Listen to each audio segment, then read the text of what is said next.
Hello and welcome everybody out there in YouTube and D&D land. I hope you're all having a fantastic day today.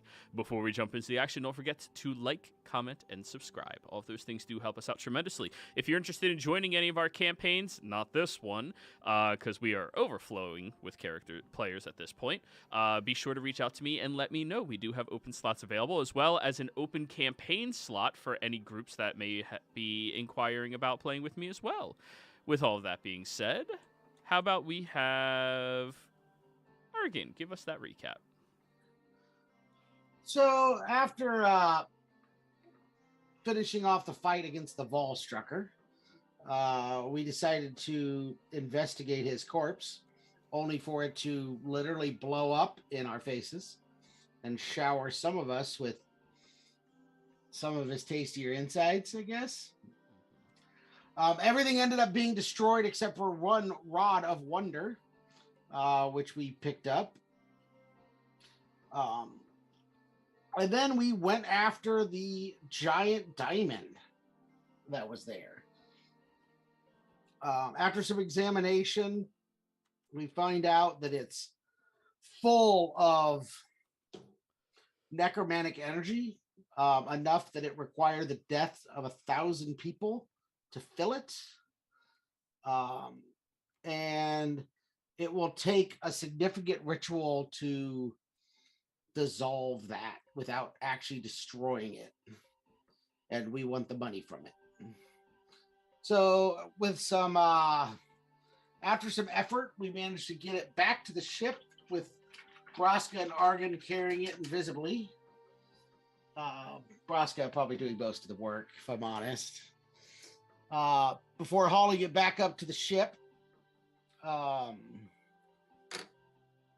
Argan starts working on trying to figure out how to dismantle it, while Sinclair has a conversation with the doctor that we had rescued, who was part of the original research on this, or had the original idea, and told him about all the things that's going on with the Empire, to try and get him to agree to help us. He wasn't quite ready to cross over yet, so Capriccio visited him in his dreams and pushed him a little farther along. So in the morning, after a conversation with Fordrum, he agreed to help Argan. As we sat there and researched it, we realized that we're going to have to shunt the energy from it off into the necrotic energy off somewhere. So he brought Sinclair and Fordrum in to talk about that part. And we decide that we should send it off to an area with necromantic leanings of its own, where it's less dangerous. So eventually Fordrum calls up the High Priestess of the Queen of Ravens, Lady Teresa, who agrees to meet us, oddly enough, right in the town we're in, having the ability to come to the funeral parlor that was right outside of town. So we meet up with her at Tiffany's funeral parlor, to be precise. We meet up with her and we have a bunch of discussions about where's the best place to do this. And eventually it's decided that there is a pond in Tal'Dorei that is a path to the Raven Queen's domain. And so she is going to take us there, and we made a whole bunch of plans on how to limit anything coming through that portal and to us until we have enough time to complete the ritual and shove the energy out and free the diamond. So, to clarify something, she is not going to take you all there. You have to get your own way there. She's just allowing you to know where it is. As a cleric, she does not have the ability to just willy-nilly go anywhere in the world. We already know how we're going there. Yes. I was just clarifying that one. So for clarification, Capriccio is going to get us there because he is going to guide the dreams of Lady Teresa to find out a tree that is near there, and then he will take all of us through tree magic to that area. And then Sinclair grabs a jar of dirt so that we can teleport back here when we're done. And that is where we ended. Yes, it is. So, in the evening, Capriccio, you're going to have to cast Dream. Keep in mind what that means. You do not sleep while Dream is happening. You peer into a beautiful, vast forest that looks decrepit in nature by your definition. It's not lively and vibrant, it's sunken and hollow. Though everything looks living inside of it, it's just not vibrant. It gives off a weird vibe because of that. As such, you peer into this, taking in the environment, seeing that apparently there is a pathway through this forest that you may walk. Underneath branches that hook towards the sky, towards the top. Excuse me. But the lower hanging ones arc downwards in order to create a slight archway looking path. You learn as much about this forest as you can through her dreams, and then in the morning, she wakes up well rested. You are not well rested, Capriccio, so you suffer a level of exhaustion, and you do not regain any of your spell slots.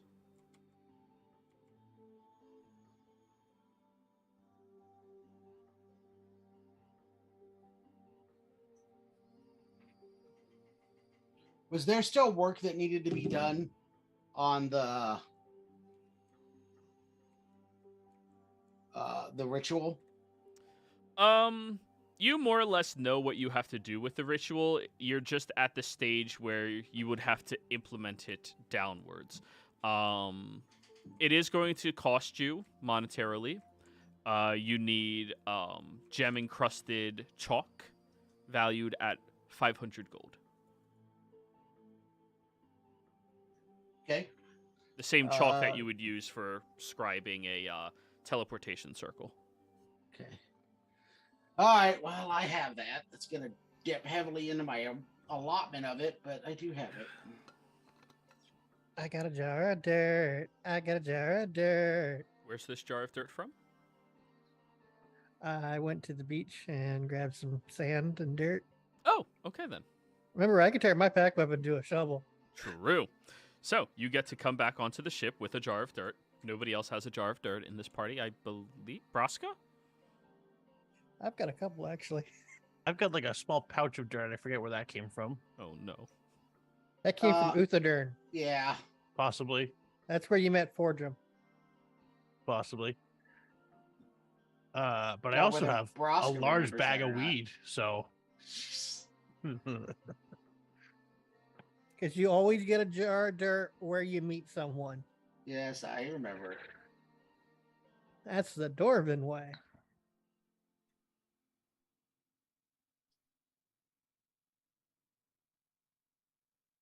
So, So I guess if I'm done, I guess I'll sleep for the night. Otherwise, I was going to stay up and push exhaustion. no need for that. Okay. Unless you would like to double check the work that you've already done, that's up to you, though. You feel like you have this fairly well figured out, but this is new territory for you. Not to mention, conjuration is not your specialty. Yeah, I'm going to stay up and work on it. I guess me and the doctor can help you if you want. Sure. Because I can read runes as you make them. Okay. Well, yeah, you can. Never hurts to have another set of eyes on it. You guys are doing this throughout the night? Yeah. Well, before I take my rest, then I'm gonna do the usual extend meta magic on aid, so that myself, Argan, and Capriccio, we each have plus 25 to your maximum HP, and that's 16 hours into the next day. And everybody else gets a plus 20 to theirs, as I'm going to cast aid at a 5th level on them for the next 16 hours. So that hits everybody in the party. and also mage armor for me and Argan, so that you don't have to waste a spell slot on it for the next day either. All right. You said Oh. 20 for everyone else? Yep, 20 for everybody else. Thank you. Hmm. So, if the three of you are all staying awake, well, Capriccio, you already confirmed. But if Argan and Sinclair are staying awake through the night, you two will both suffer a level of exhaustion as well. Throughout the night, you just see Capriccio sitting next to Lady Theresa, and well, she sleeps obviously, and he seems completely focused on his task. And you also see that the unicorn horn on his forehead glows as he concentrates on dream.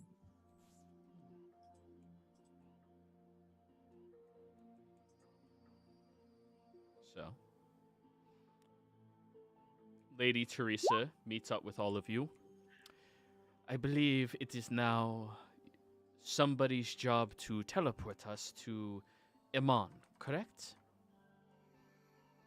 That won't be me, yes. What'd you say, Capriccio? That was a little incomprehensible. Oop, hold on. Is it? Can you hear me a bit? A little bit? Hold on.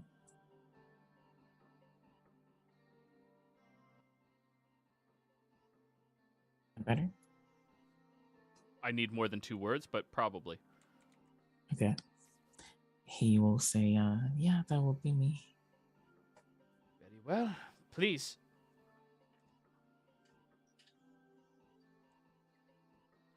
So, describe to us what your spell looks like. First we need to go find the tree somewhere. Okay? You walk along the beach for a period of time until you come across some larger trees, palm trees, that would be suitable, and they look friendly enough, so you should be able to traverse through them. Okay. So Capriccio will hover in front of these palm trees, and then he will begin to speak in Sylvan as he concentrates on the spell. If anyone speaks Sylvan, he's basically asking the trees for permission to do this. And you begin to see primal magic coursing through the bark lines of this palm tree. And you begin to hear a quiet cracking sound. It grows louder as the trunk of the palm tree splits in half to reveal a portal. Now come on, quickly. I can't hold it for too long. I jump through the tree. So, as you jump into the pathway, you see Capriccio is just flying through, as it is a literal path between the two of them that you have to traverse. All of you are taken off guard temporarily, since this is the strangest teleportation magic any of you have encountered thus far, and you all begin running through the one tree and exiting out on the other side. As you arrive, you look around at the vast, very hollow-looking forest near you. Smell like syrup. The birds are chirping. The birds are chirping loudly as all of you pass through, and you see that the very dull green-colored grass sways gently in the wind as you all taste the oceanic air that comes from the coast nearby. Though none of you, other than Capriccio, know exactly where you are in relationship to this forest, the Raven's Nest, you all can feel the energy of this environment very clearly.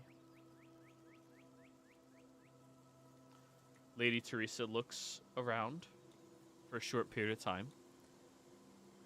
This is good. We are near the beginning of the path to travel. Everyone, please follow me. It's even better in person. Yes. In like a creepy way.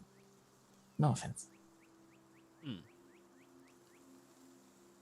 Those of us of this religion are quite used to people looking at everything we do in that light. Or darkness.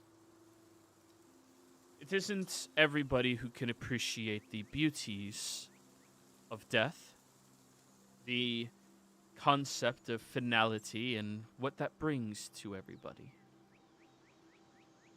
If there was no end, stories would become dull and boring.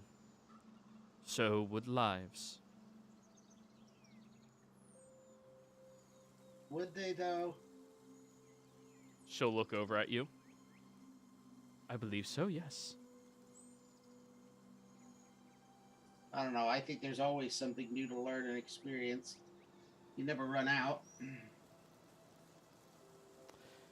Many of individuals have thought like this and pursued that, but there's always the need for things to end. There's usually a downside with that line of thinking as well. With longevity comes some sort of negativity. It's the same way with leadership. If people reign supreme for all of their lives, and all of everybody's lives and existences, how would society progress? You would need those individuals to be quelled. Death is the only way that all of us allow to grow and allow future generations to be better than the previous.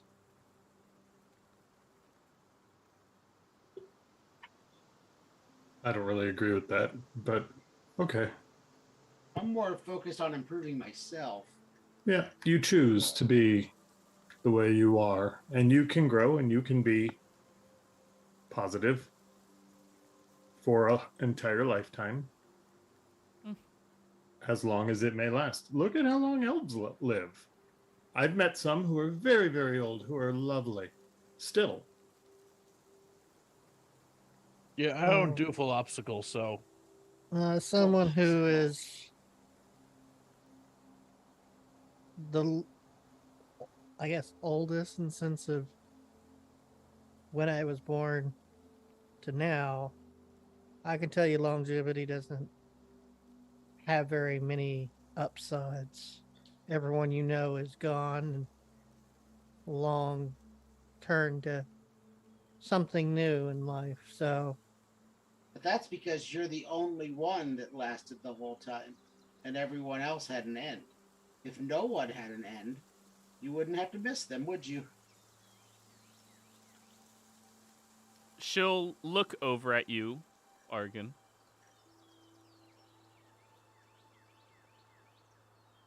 Curious Yes. theory that you possess. Though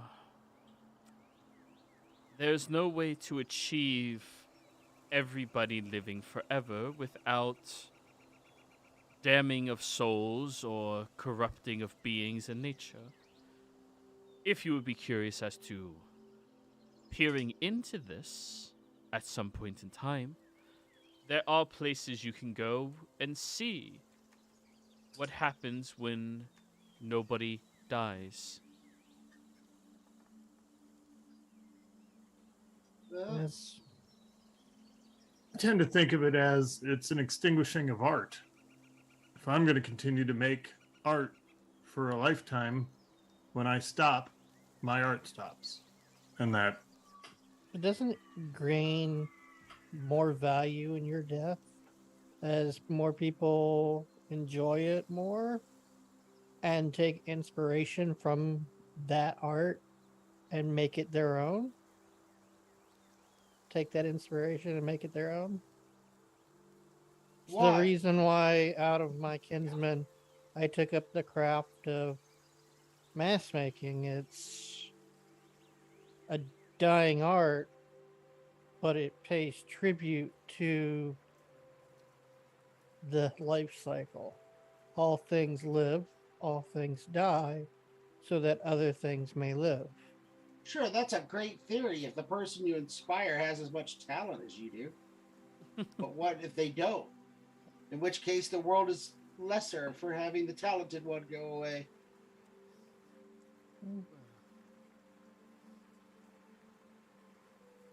Well, if I ever had the feeling that I was superior to everybody else, perhaps that would change my opinion. Oh, not everyone, surely. Yeah, like he's not superior to me. No, Braska's one of the most accomplished spellcasters I've ever met. I flex my muscles. Yes, of course. Well, it is a difficult concept for many individuals to understand, and I respect that.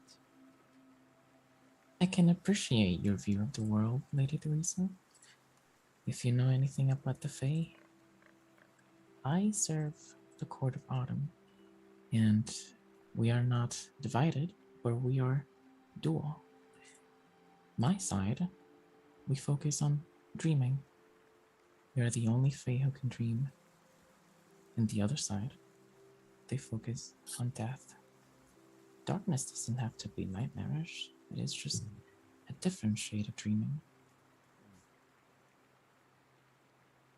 Of course.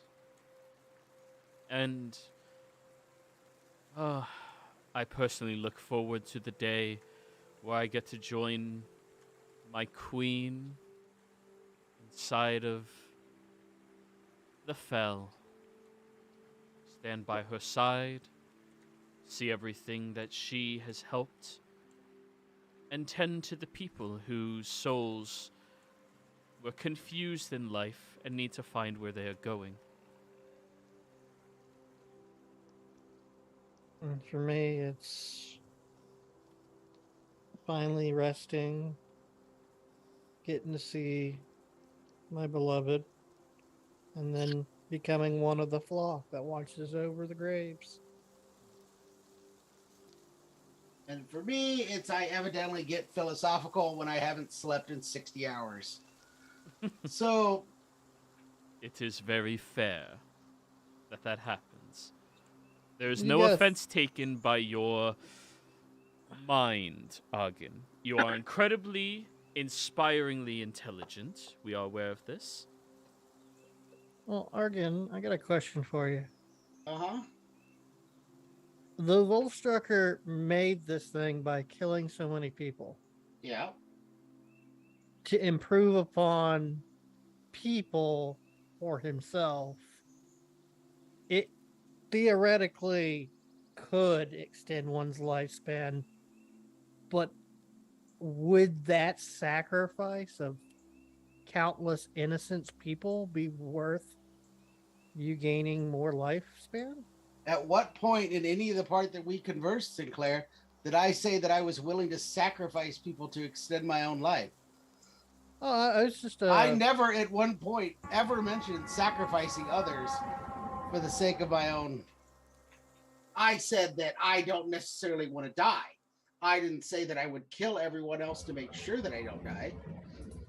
Well, I think it plays on to what Lady Teresa was saying, where that longevity, that overwhelming power over others tends to corrupt people. I think you're projecting your history onto me. Yeah. And faith, like that is the circle of life is exactly the faith of the Raven Queen and Lady Teresa. It doesn't extend to everyone's belief. That's the basis of our conversation. Agreed. Forgive me, Teresa. You said you wish to rest in the Fell with the Raven Queen. Yes, the Shadowfell. You find bliss in that place? I find being by her side and pursuing a goal that's entire purpose is to better mortal kind very comforting, yes. That's an interesting way to view that space, especially. But to each their own. Not all of it is decrepit and foul in nature. In fact, the foulness only persists there because of the lack of faithful that are able to help to extinguish it. Hmm. The city of Evernight is a beautiful, beautiful world. The streets are ancient. The castles are numerous and plentiful. It is a place for those that were transformed into undead to persist in a world where they are not forced to act out as abominations and are instead allowed to interact with their own society and cultures, communities. But it is also a place where you can see firsthand, she'll look at you, Argan, exactly what happens when death never meets you. It's the same here. You know, you can't judge all of the Empire based off of the actions or history of certain parts. You can't judge another realm that same way. I'm not trying to judge any realms. In fact, I think I'm the only one not. Of course. Forgive me. It's just my experience in the Fel was not We're all as sleep deprived. what you by the way. what you described. It is perfectly fine. Thamos was your name? Regretfully, you and I have not had any direct conversations yet. Lady Teresa, the very elderly, pale-faced human, reaches for your hand. I will gently shake it. See you, birthday list. Smells a little like formaldehyde. She's lovely. And elegantly mothballs. bow. And Yeah. mothballs. Okay. She smells like everyone's Nana. Oh, no. Your Nana is a pleasant, homely smell. She's not really quite that. So, Pleasure to meet you. pleasure, of course. Very rude of my friends here to not acquaint me to each of you when I first arrived. I did introductions. Did you? I mean, yeah. Sleep deprivation. We were a bit busy, so it wasn't elaborate, but I was like, still, it's so. Okay, now we need. Yeah, I was more focused on the heuristic item versus customs. Yeah, to be fair, we just didn't do what we should have. You're right. Lady Theresa can handle her alcohol as well as she looks. Well, So, you don't live as long as I have without knowing how to party. I think you've met Braska. Capriccio Once. brought us here. Zurazar is the one that's surprisingly silent right now. Probably because he doesn't think you have any interest in his brothel. I do He's got- not. You are correct. He's got magical laryngitis this morning. Is that what the kids are calling it these days? Anyways, Yes.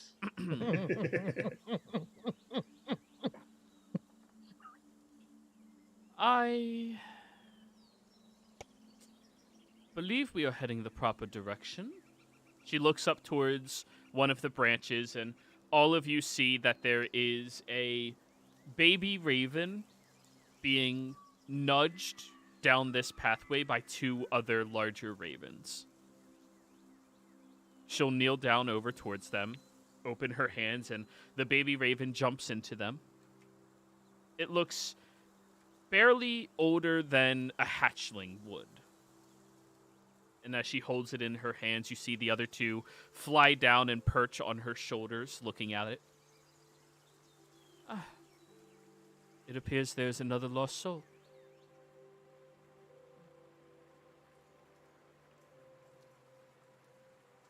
Are No, that's all a bird. ravens lost souls or just ones around here?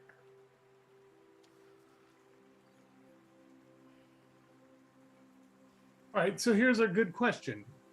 Taking into consideration the conversation we just had, Is the outcome for this baby bird death, or would you nurse it back to health? I think you misunderstand what the baby bird signifies. I think it is the rebirth in a new form. Yeah. No, I get it. A soul was lost, thus a baby bird was born. This bird is the soul of somebody who is departed and who did not have confidence as to where they should go. Right. Without our queen, my queen, she'll nod towards you, Sinclair, this vulnerable little creature would be left to its own devices and perish, not being nurtured, not being cared for. Whereas with us, we will take it to the portal. I will be sure that it is comfortable before it jumps into the pond. Right. And then the soul will be on the other side, where it will be allowed to learn and given an opportunity to find its ever after.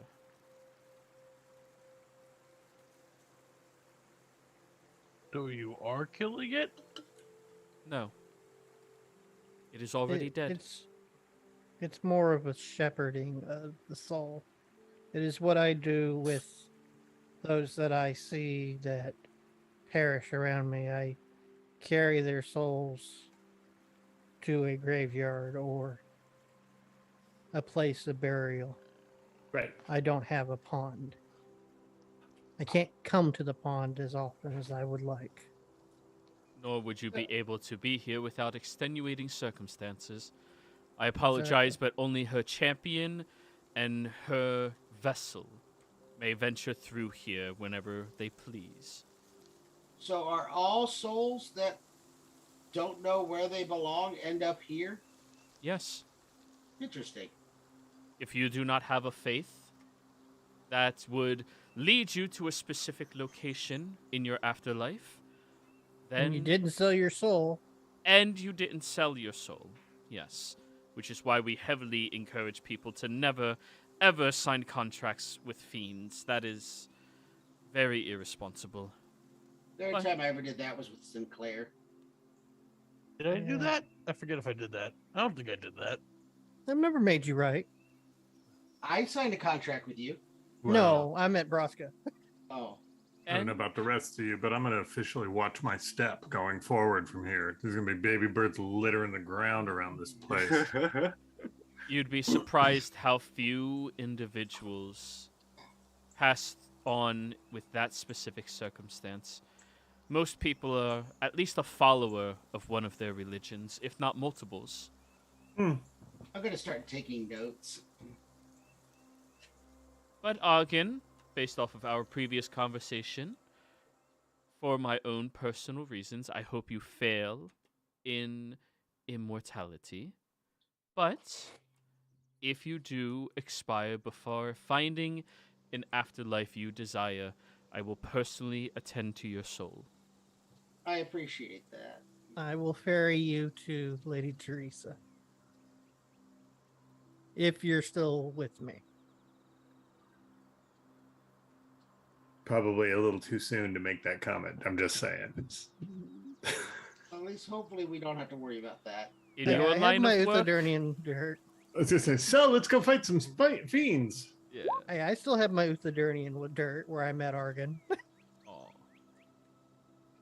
So, walking down this little pathway, as you are traveling, you only see one more of these baby birds along the way, and she does scoop it up and start carrying it, keeping one in each of her hands as she walks.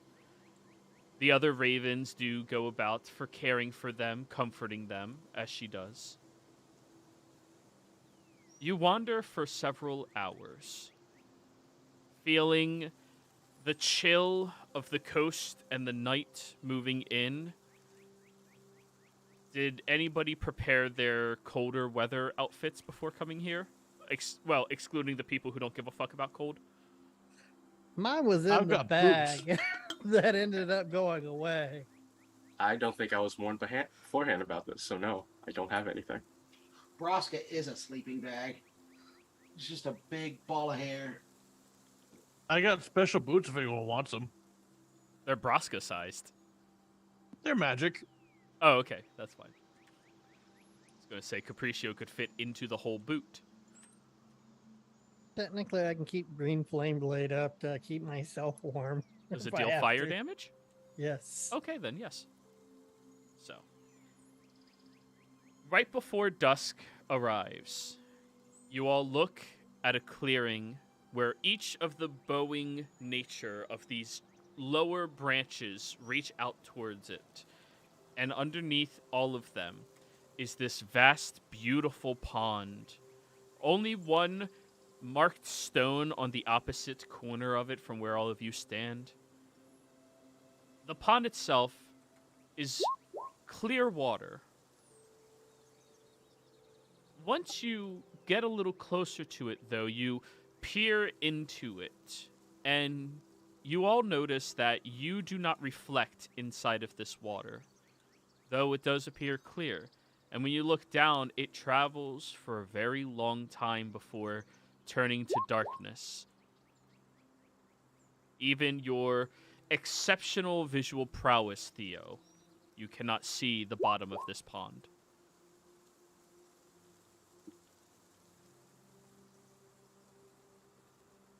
Well then, I believe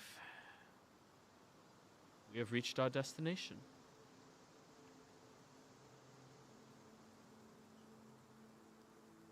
I've brought you all over to the map. I see only darkness. You should be able to see. I see darkness too. Darkness enveloping me. I don't even see where my token should be. There we go. There we There are. we go. We figured it out.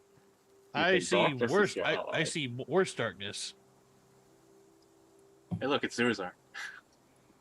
Am I on the map? I don't think I'm on the map. You're not You're on not. the map. I'm sorry. At least we figured it out.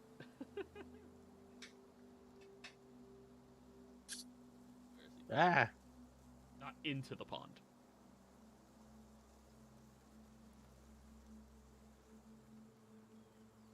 So, you all look forward at this. Huh. Such a simple location, and yet it holds so much significance here.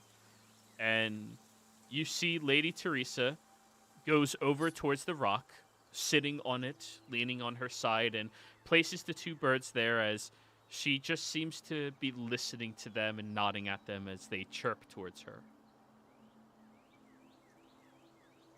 The language they are speaking, I don't believe any of you understand. Exotic languages, this is not primordial, and this is not beast speech.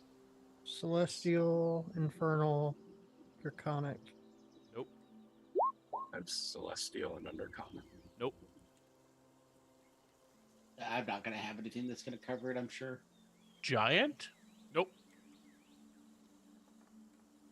Unless this is Dwarf? necro, which I You do not speak Necrol, and it's No. Hungrul. ah But we could say that you would probably recognize Hungrul. I didn't even know that was a language. Not many it's the people. language do. of the dead. Hmm. So, she'll look over towards all of you, and the two birds look over towards you all looking confused. This conversation is going to take me quite a while.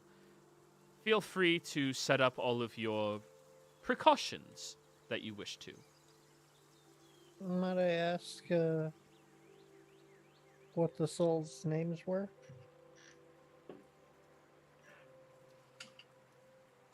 That is a question I do not wish to ask them.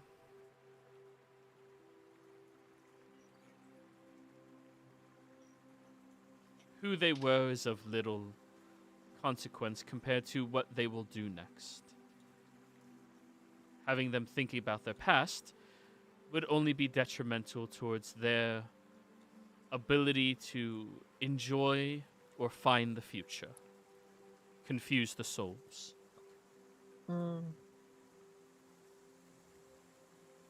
Usually when I find the dead, I ask them if there's anyone they want me to inform of their passing that they weren't able to relay before passing.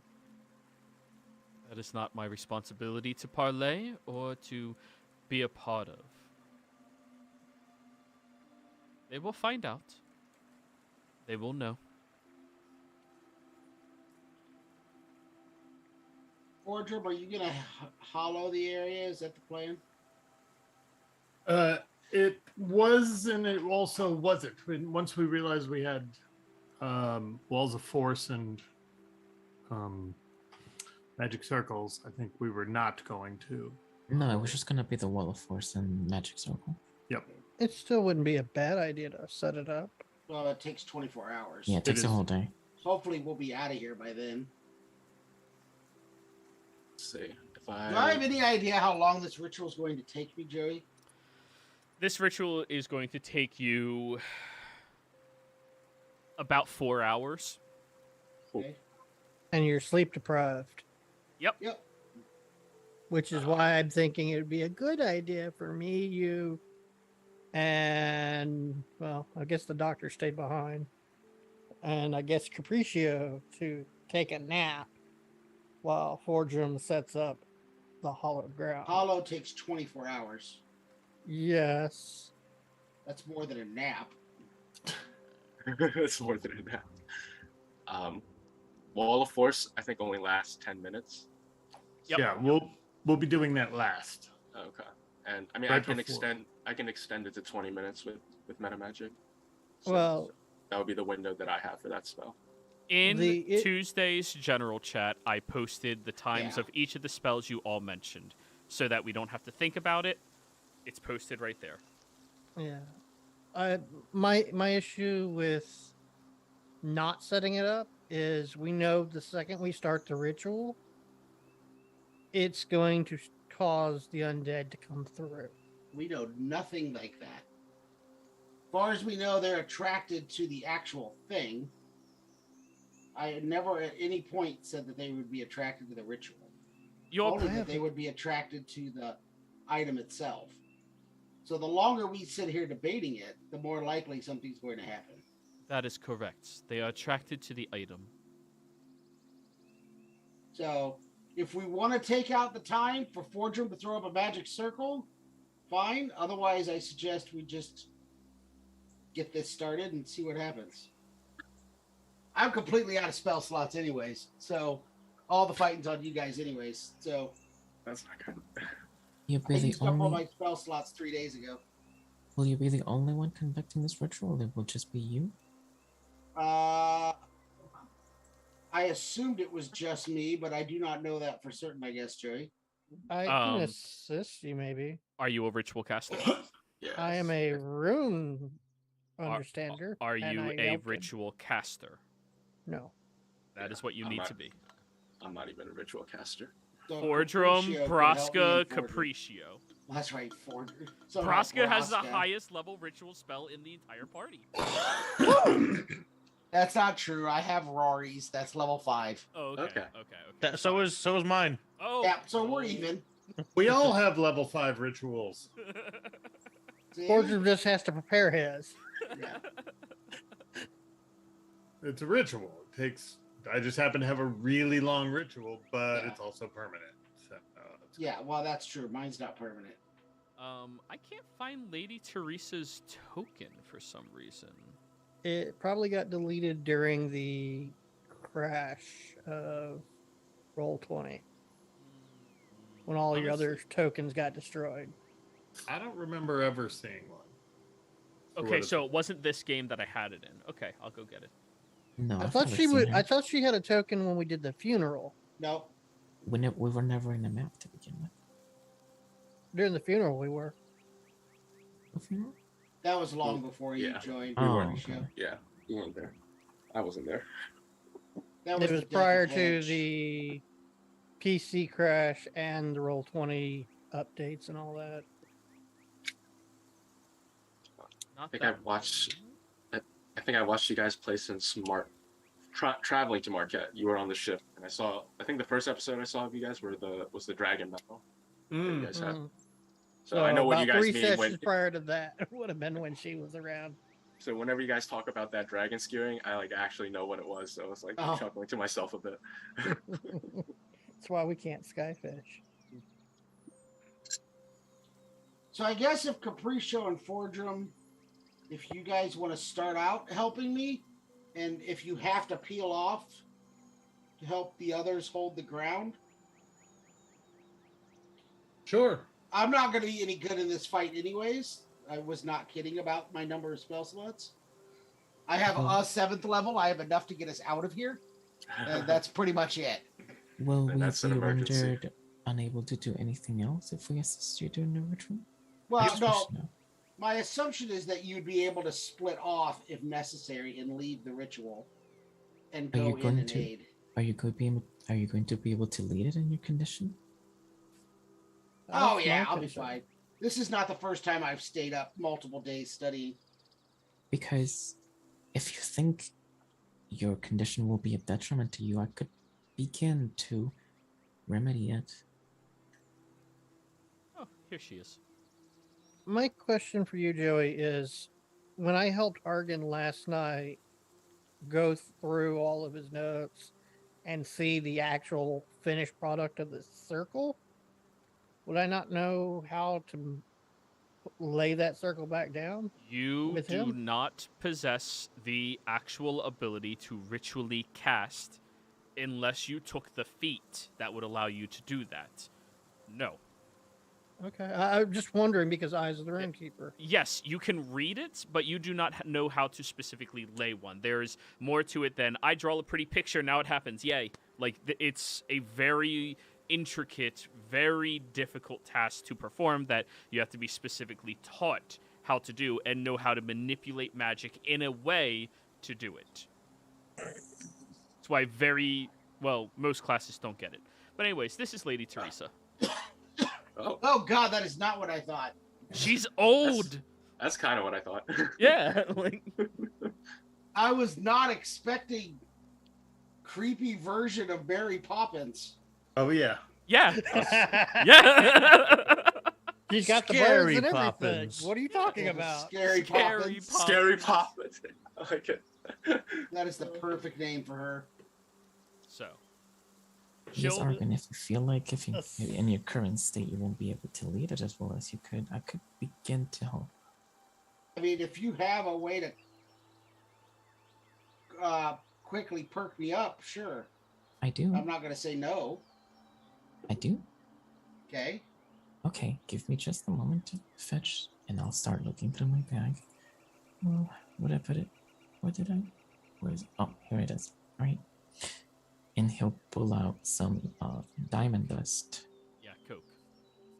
Coke. Ooh, Coke. That's just what we call it, diamond dust. Yeah, in the Feywild. Yeah, it's the diamond dust. Who Uh-huh, has the- it? the- Tell me. The quote-unquote diamond. Mhm. And I will say something in Sylvan, and I will blow the dust into your face and cast Greater Restoration. Oh, and with a jolt of energy through your entire body, your level of exhaustion is removed from you, Argon. Ooh, God, that does help. Thanks, Capriccio. Wink, wink. It only lasts 10 minutes, though. Oh, never mind. No. I'm just... I have something else you could take, but I don't know what the effects are. If that's We the got- stuff from the school, I don't know that I want that. Yeah, it's the enhancers that your students at the college were taking. Yeah, I know what those do, and I'm good without that. Capriccio, I trust.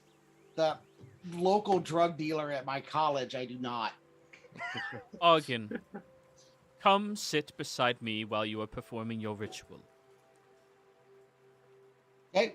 I possess a gift from the Queen where nothing of anything dead is allowed to touch me. Well, that's handy. Yes.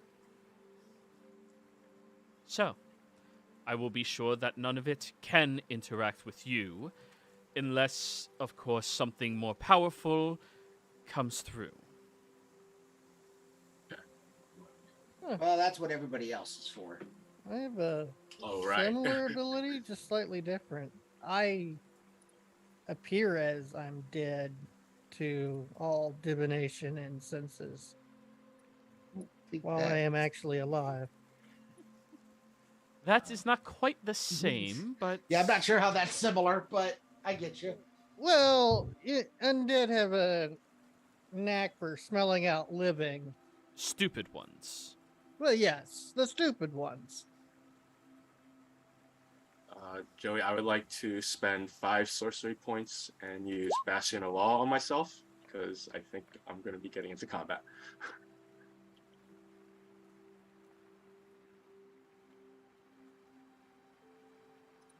Okay.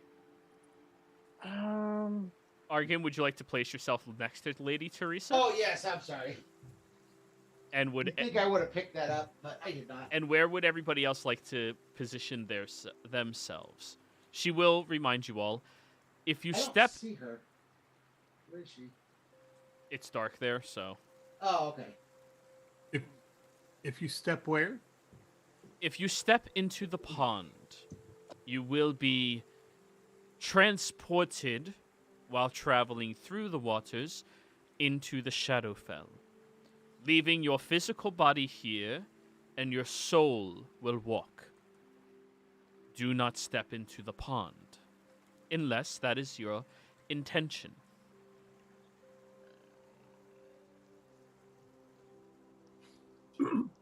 So if I'm not mistaken, just before we start, Argon, the magic's gonna pass through this pond.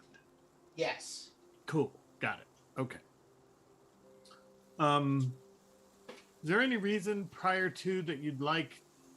Should we put the circle over the diamond so that it doesn't start calling to things? Isolate it? I don't know that it will do anything, Okay.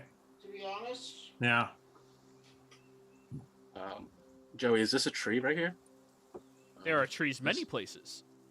Yes, Am that I is a am tree. am I able to like fly up there so I can get a view of the whole pond Sure can. and then just position myself there? You're putting up walls all around the pond. Yeah, I can do on I can do top. that. I can do that up to 120 feet away. So Okay. And will it encompass the entire pond? it's 10 by 10 10 foot squares. So I don't know how much that covers actually. 100 square feet. 2, 3, 100 square feet. 4, 5, 6, 7, 8, 9. That's 9. 9 of your 10 by 10 squares will cover this pond. Okay. So and am I supposed to leave a hole in the center or something so we can funnel it through? I think we said something about that. So that if they do try to come through, they come through one singular point or something. Well, That's what we initially had said. We were going to put a circle on top of it. Right. Is that still the plan, guys? Circle on top of what? The pond in the center. I don't think circle's big enough for that. Circle's not quite big enough, but a few of them could work. The wall of force could cover all of it, but we should have a space where this can pass through. So covering most of it, but a 5-foot square is probably plenty. Well, then, yeah, if you leave this square and just chop it in half with one of your squares and then chop the last bottom piece off, then it'll only leave this little 5 by 5 square of pond that me and Broska could guard. Hey, Lady Teresa, are these kind of undead things turnable? Or is that like a no-no in this land, in this area? Oh, they are absolutely turnable. This is where they are sent back to. Yeah, okay. But there are most of them that would be able to traverse through here will be too powerful for you to destroy. Mm-hmm.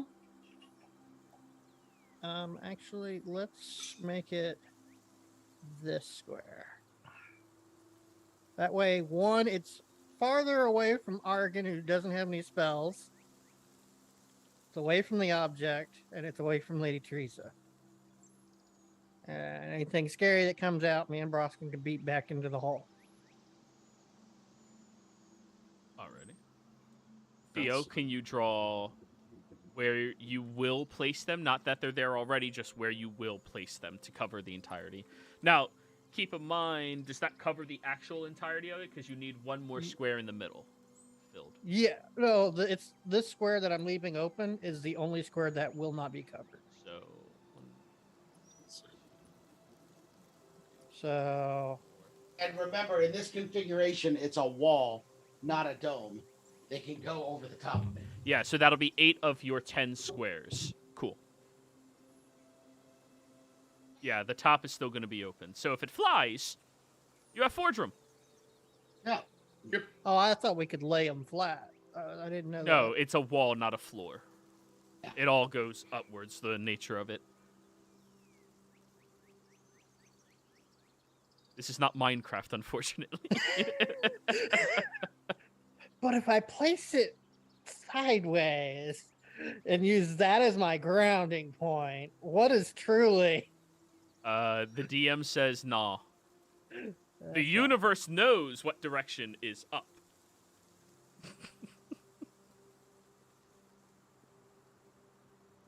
So, is this where Then- everybody else wants to be positioned as well?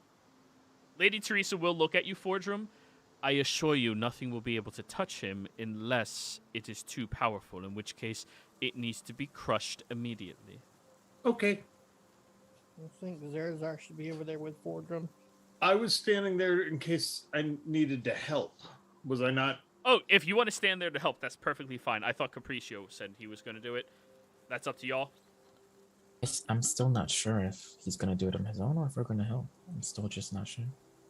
I thought both of you were going to help me until such time as you were necessary in the fight. In which case, you'll Okay, peel off okay. one at a time. Okay, then. Okay, yeah, then I'll be. And ready. and Capriccio, I'll be the first to peel off, and then All right. yeah, because you can do that fancy ranged rainbow beam. That'll work. I can't actually. I used that to get us here. Rainbow Beam. Oh, wow. Do That's you fine. think Zerzar would be best to keep back there with y'all, or maybe someone give him fly so that he can attack anything that tries to fly out with Fordrum? I don't think anybody has fly. You want me to? Oh, I know a lot of y'all have fly. I'm already concentrating on. I'm going to be concentrating on Wall of Force, so I can't cast. Ah, A lot of them can fly. Right. No.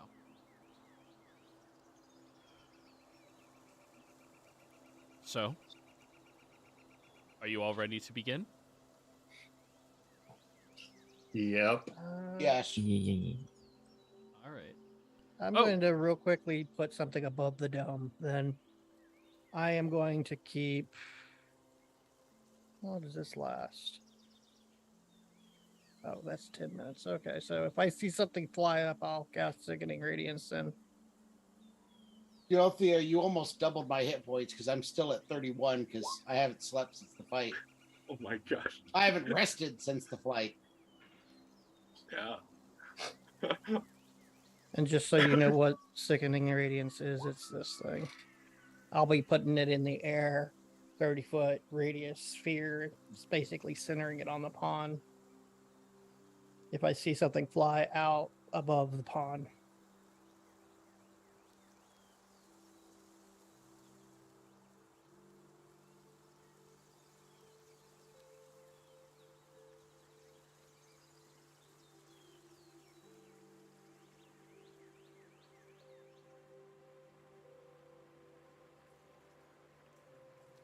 I lost one of my maps.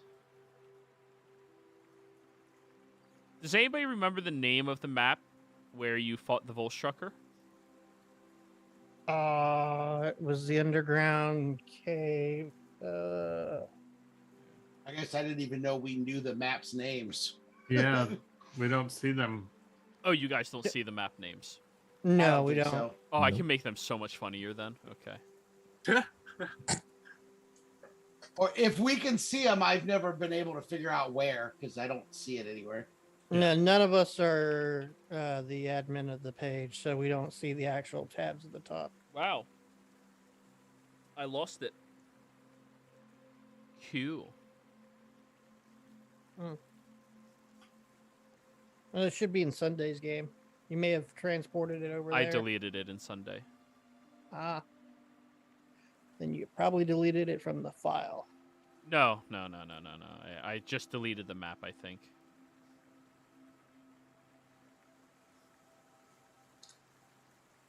Sinclair, did you just cast your sickening radiance? No, I'm gonna wait until I see something fly above. And just so I'm clear, how's my walls? How's my wall of force creating? Like, how is it created? Like, how am I gonna do this, guys? Like, how am I drawing the wall panel? So the one area that you leave open is Yes. this one that Sinclair drew. So if you draw boxes to cover the rest of it, that is the Okay. only opening other than straight up. Okay. Just so I have a visual of what I'm doing. Actually, don't bother drawing the rest of it. That's the only spot. Other Okay. than straight up. It just, yeah. Okay. Brosco, you want to get on this side so we're flanking whatever comes out? What were you saying, Fortune? Are you guys ready to start? Ready as I'll ever be. I'm ready. Alrighty. Go ahead. Well then, as you all begin this process, we're going to go ahead and go on break, everybody. And when we come back, you get to actually This engage with the dude. fight. Oh, here we go. Cliffhangers. Let's go. Wait. Okay, fine. I meant more right here.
Alrighty then.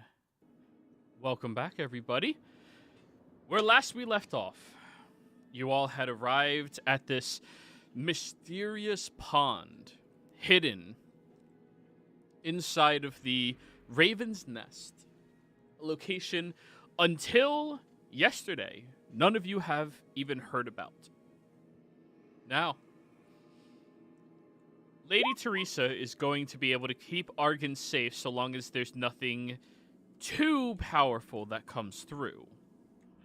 Everyone else, you have your precautions placed to help mitigate any attacks that may arrive during the 4 hours that Argon and whoever else may assist him are going to be working on filtering magic from this corrupted diamond into the Shadowfell. Argon, you are being assisted by 2 other ritual casters towards the beginning. Okay. However, you're the only intelligence caster out of the 3. Okay. You do have advantage, Okay. which is actually advantage because you're no longer exhausted, right? Nope. Nice. Good shit, Capriccio. That's Thank very you, helpful. Druid. No problem. But I need you to whisper roll me your Arcana check. Hey. Guidance.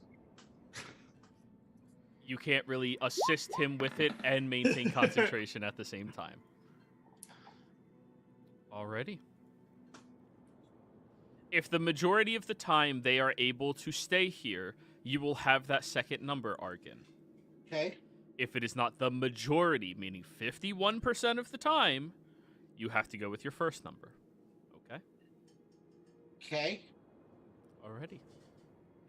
And nobody knows except me and you. So, everybody. You all watch as Argon begins by drawing a perfect circle around the grass and up the stone's edge. Zurazar is keeping watch off to the side. Theo up in one of the trees. You have Sinclair and Braska standing at the only entryway if Theo can lock down that territory for long enough. Keep in mind, this is 4 hours, and you can only lock it down for 10 minutes at a time. Twice? You're muted. 20 minutes, actually. I can extend meta magic the duration. And how many times can we do this? I can do it on both times that I cast Wall of Force. So that would be a total of 40 minutes I can cover for a window period. Not bad. Theo, you're the only person with a bird's eye view. Roll me a perception check. And how far does your dark vision go? I think 60 feet.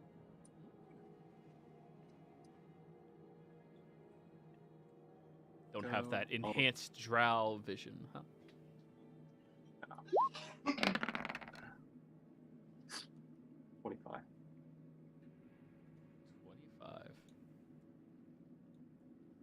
As you are looking, carefully perched in the tree, you're only distracted for but a moment as a raven flies over and startles you by "Ah!" You look back in there. You think you begin to see movement in the water, but you don't see any creatures. You just see movement. A slight ripple in the tide. But it never cresses and touches the top of the pond. In fact, the top of the pond has been completely still this entire time that you've been here. This is about the first 20 minutes in.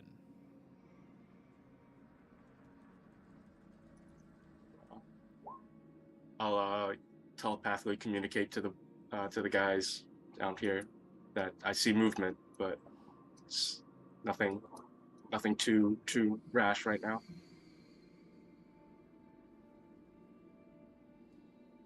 Kona cold. What? I wish I still had Kona cold. So the two of you are communicated that. As you are watching everybody else on the surface,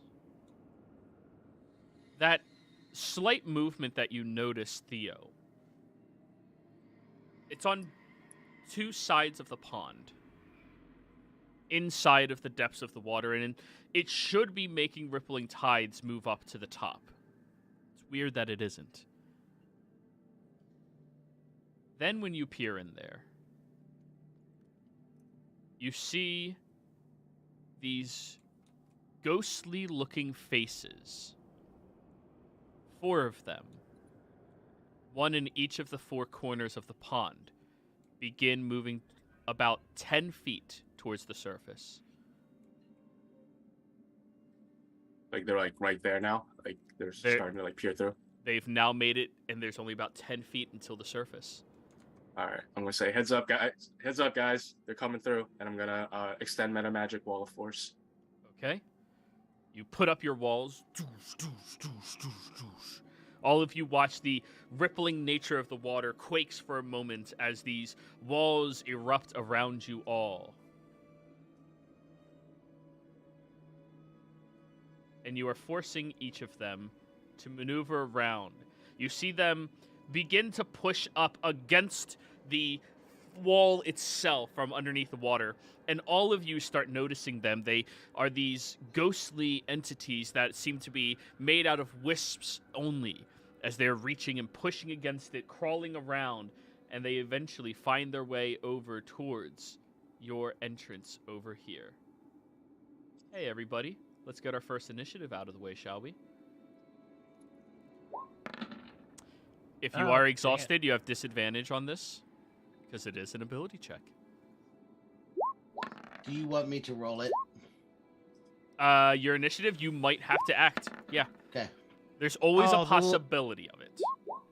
The little box blocked me as I tried clicking on my token. Dang it. Stupid box. Stupid box. Stupid monkey. It didn't roll with disadvantage. I don't know why. Me neither. I also have disadvantage enabled, and it didn't do it. It doesn't do that. All right, just Clicking roll again. advantage. Yeah, it never makes a difference on initiative checks. Roll it again, and then just automatically adjust it to whichever was lower, if it was the first one.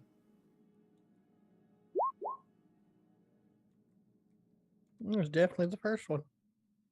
Alrighty then. Because I accidentally rolled with advantage and it didn't do anything. Do I know what these types of undead are? As it's my specialty, and I was in that realm before. You were not in the Shadowfell. You were in the River Styx, which is in hell. But you are proficient in religion, correct? Yes. I'll allow you a religion check. Have I seen them? Because I've actually been to the Shadowfell. Mayhaps. Roll me a religion check. Not good at those. So let's see. You've seen a lot of different ghosts, but there's a lot of different types of ghosts. Nope. I have no idea. They all look the same. Not bad. 17. These are wraiths. We got race inbound. All right. Zurazar is just barely faster than them. Just barely. What will he do, Capriccio? All right. Begin by picking his nose, or... I mean, you're in control here, so I'll just let you. Yes, he will do exactly that, and just waste his turn. Perfectly sensible. Wait, what will he do? I'm sorry, it's gonna take me a bit because I've never played rogues. I can do sorcerers, not rogues. Your bonus action is you hide, or you dash, or you disengage. Your action is pew pew. Run in, stab something, bonus action, disengage. Or That's shoot probably good something enough. and then hide. Oh yeah, that works too. because all of them are just now peering out of the water in the break. Their faces are just at the top of it. He would have to be over top of them to shoot them or hold his action.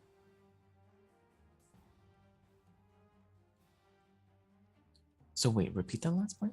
So they are just barely, their faces cresting out of the water, meaning he will have to be over there on top of them to shoot, or he would have to hold his action until they fully come out. Okay. In that case, okay.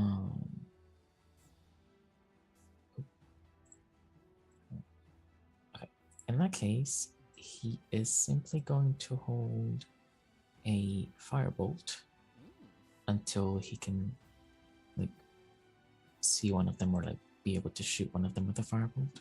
Very well. He aims his magical pistol hand at them, readying himself. Now, it's their go. As they've just barely made it to the surface, two of them looking at Braska, and two of them looking at Sinclair. The one in the back is the first one to shoot outwards past Sinclair over to here. Zovazar gets to release his held action. Yep. So let me do that. Yep. I still love that fucking movie. I don't care what anybody says. It's good. I cried for Littlefoot. 15 hits. All right, let's roll the DiMaggio. Yep. No sneak attack because this is a spell and he is not an arcane trickster. No, he's not. He doesn't have it towards automatic. I hate him. I hate him so much. You can click it in chat. Where it says Firebolt in chat, you can click that. Yeah. Okay. 24! The flames shoot out and immediately slam into the Wraith, causing it to quake and quiver around in its slightly incorporeal form. How does it feel about fire? Oh, wait. It seems mildly annoyed with fire.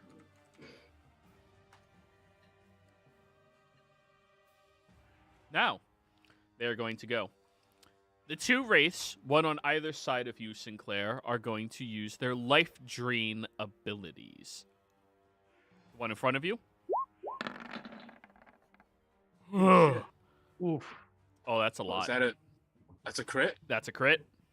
Silvery barbs. Oh, thank you. One more. Just the first to die. 15 to hit, Sinclair? I believe your AC... Yes. Oh, okay. That'll be 21 points of necrotic damage, and I need you to give me a Constitution saving throw. Oh, you have advantage, Sinclair. And the silvery barbs. I have advantage on my attack, right? Attack ability. You have advantage on your next attack ability check or saving throw. Okay, So how much this- damage was it? 21. There goes the maximum. Well, not yet. Make the con save with advantage. Con save with advantage.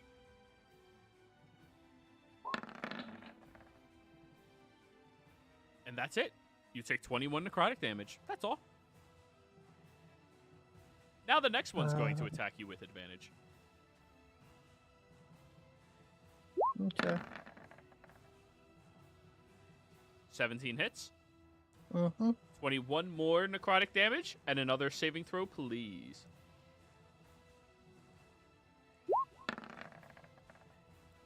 How'd you do? 27. You are successful. As the two of them move up, they slam their arms into you. You see the one in front of you puts his entire arm directly into your chest where your heart is, but then it kind of just reverts and shifts outwards, and the thrust instead misses your heart. Huh. That was weird and lucky for you. Now, Braska. Sinclair, would you like an attack of opportunity? Yes. All right, this one over here moves out of your provoking zone. Okay. And he was flanking when he did that. Yes, he was. Man, if So I only get- Wraiths were smarter. Eh, Or more tactically inclined? Yeah. yeah. So here we go. Katana two-handed. 31. Yeah. Don't take the 5 slashing on the top. It's just the bottom number. So 20 slashing. Slashing. Alrighty. A hefty blow. Raska! That's a crit. That is. At least it was Braska and not Sinclair. So, 18 plus 21 is 39 points of necrotic damage. And give me a con save.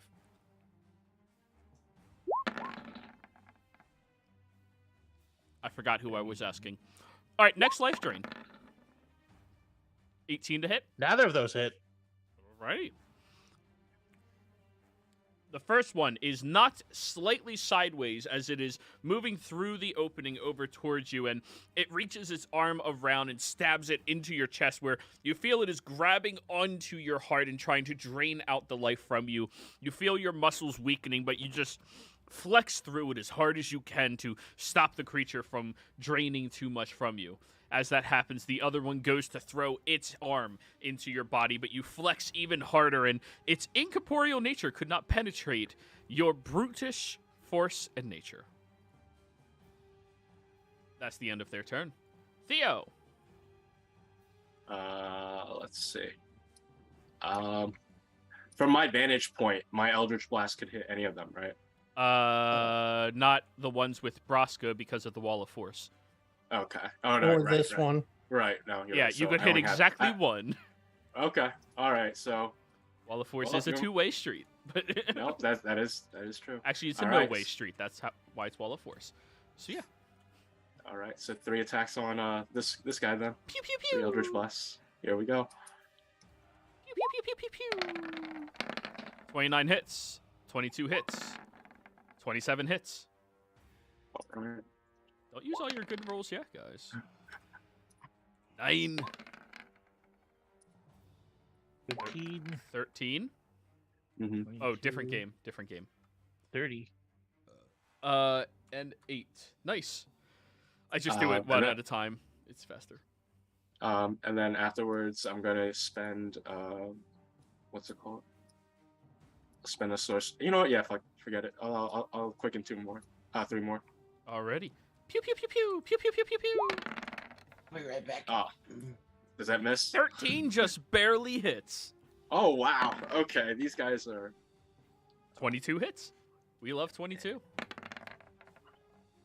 15 hits. 15 hit. Oh yeah. Minus 14. Oh. Oh. What's that? Disregard 14. that second 5. What was it at? It was at like 43. 14, 15, and 7. I could just add +5 to it instead of agonizing blasting out. Well, with your assault of beams against the creature, all 6 of them being unleashed, it is looking very haggard and hurt already. It is bloodied, barely holding on to its incorporeal nature. All done? Yep, that's my turn. Raska. I would like to play the Doom music. I mean, Rage. Yep. Alrighty. Flame tugging these some bitches. Get these thumb bits. I'm gonna try the guy behind me first. He is the one who punctured your heart. Yep. So Yeah, that hits. For a total of 14 and then 5. That definitely hits for another 14 and 3. All done? yeah. Argan, you AFK'd, but I believe this is I'm not here. warranting your, unless you feel Yeah. like the party is in any danger. No, I think they're still good. Sinclair, your go. He can't even attack because of the Wall of Force. Y'all will be fine. I'm just gonna swat the one behind me real quick, or attempt to. Go for it. So I'm gonna guess that he's immune to my necrotic damage stuff. So One Eh. way to find out. No, your religion would tell you. Yeah, it's immune yeah, I to know what these necrotic and secrets poison. are. Yeah. Yeah. You're better off literally stabbing it with your magical shit. Yeah. Yeah, I'm just gonna.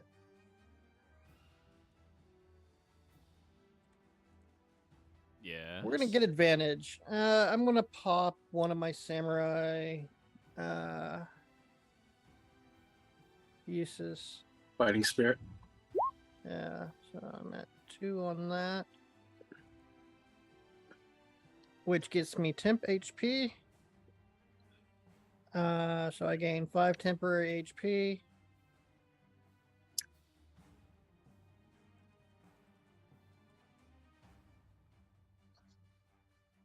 And then I get advantage on all my attacks Yeah, you do.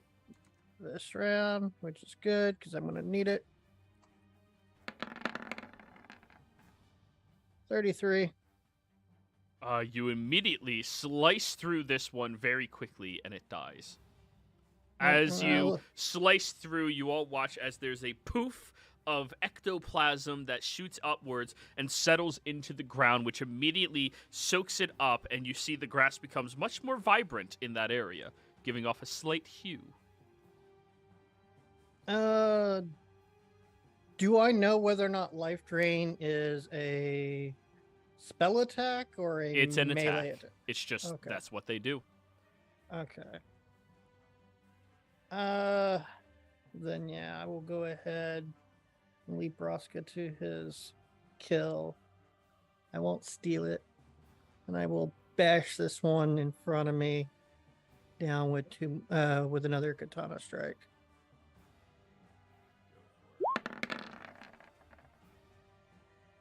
Thirty hits for 21. Mm-hmm. Alrighty, all done. That is me. Fordrum. I am gonna stay here guarding, but I'm gonna try because it's within range. I will turn that one. So he makes a wisdom save. If he fails, he runs away. So which one? This one? Yes, Or this? free up. Both of So- them, right? Both of them, yes, actually. Yeah, they're both. Oh, one's 35. Oh, okay. Yeah, this one's 30. I must have measured wrong. Okay. So then the one that's in 30 will work. Alrighty, these are those creatures. Okay. Wisdom save? Yes. Oh, it failed. Flee. Oh wow. And I believe on its turn, it will do everything it can to get the fuck away from you. Yeah. Alrighty. Capriccio. Okay. I'm just gonna continue helping with the ritual, and I'm not gonna do anything this turn. I do want to point out one small thing, which I think is really cool. All 3 types of magic are helping in this ritual: arcane, primal, and divine. Teamwork. It makes the dream work. Indeed. Alrighty. I'm not gonna do anything this turn. This is the most uniform that magic has ever been. Anyways, And it's Perfect being balance. used to get rid of evil. now, top of the order, Zurazar.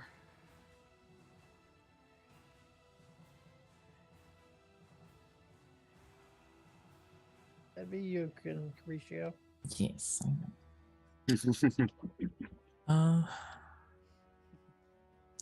If he moved here, would he be able to hit this one closest? He would have to move out here to shoot it. No, But if not he shoot it, just to stab like it? smack it. Yeah. He'd smack be it. in melee right there. Okay. So he'll walk up, and with a bonus action, he will activate his flame tongue. Damn, And so if many it flame helps- tongues in this party. The flame. Everyone loves the flame. Not me. Flame on. Fired up. Light up. Blamey-o, Hotman.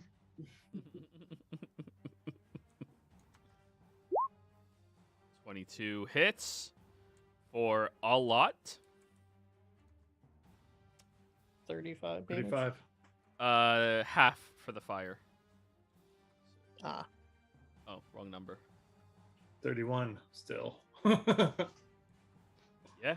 He goes over to the side and thrusts the flame tongue towards the creature, puncturing into it. Now it's looking very rough. Damage. Huh? A lot of damage. That is exactly what rogues do. All done? Yes, that will be it for him.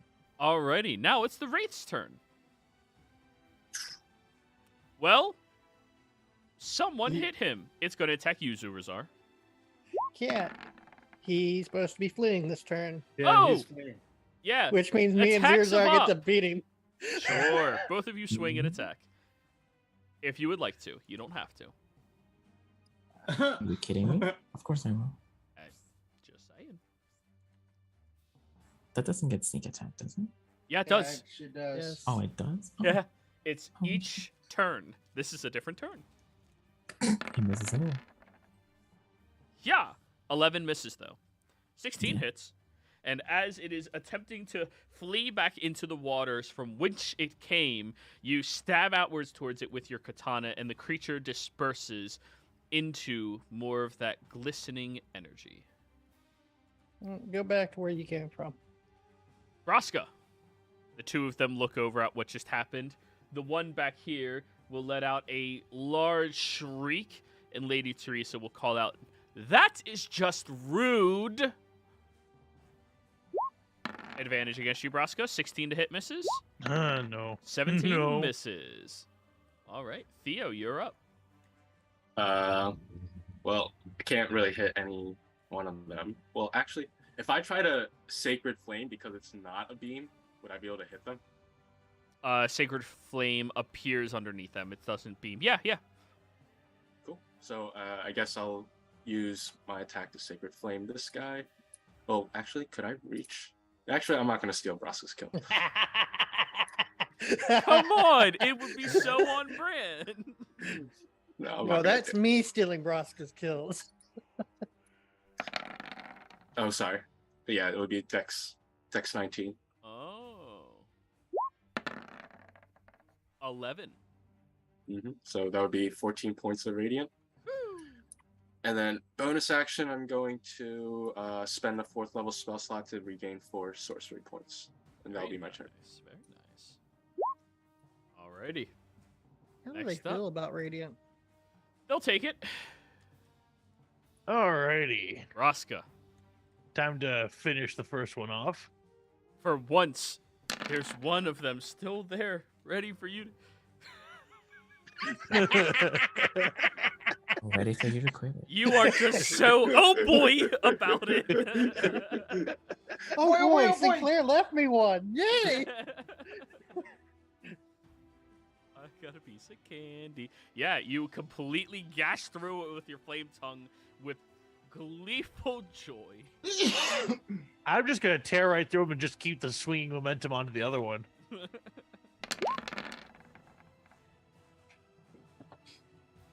Mm-hmm.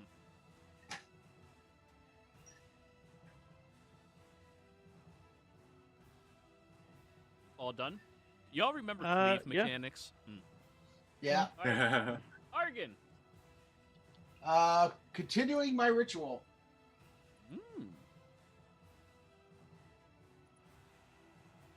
Sinclair. As I move over to hit the wraith, I go 2v1. It'll flip you off. No. I'm saying that to Braska. Braska should know what that means. But I'm going to hit it with the katana. Without advantage.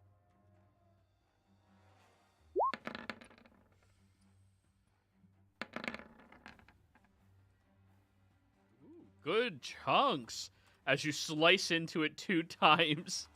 It is completely destroyed and drops into the waters. And then I say 3 to 1.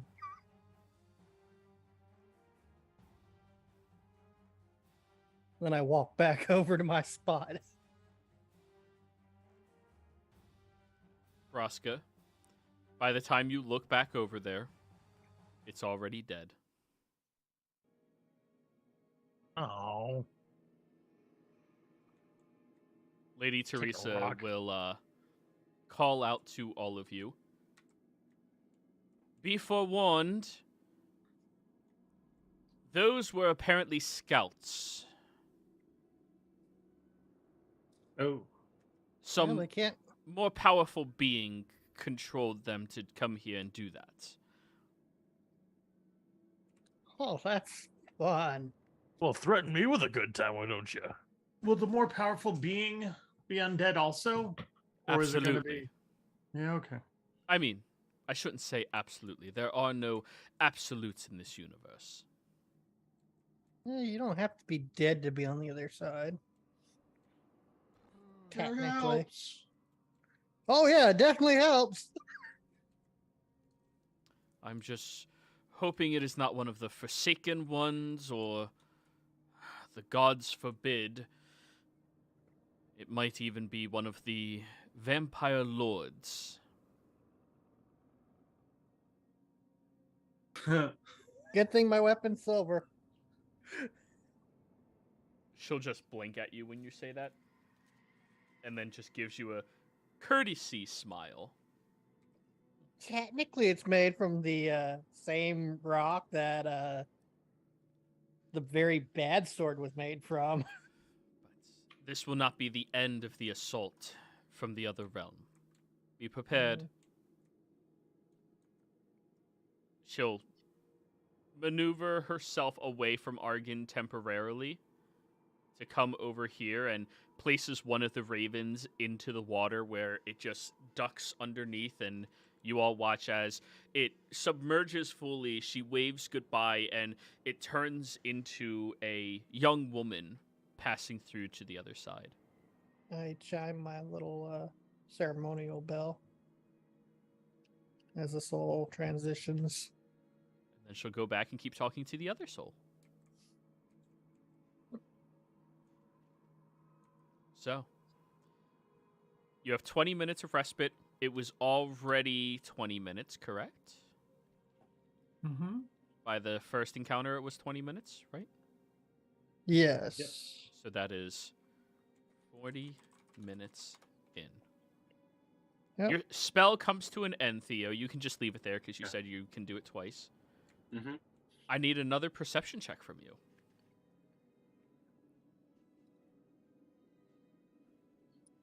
Let's see. I will use my game advantage for this one.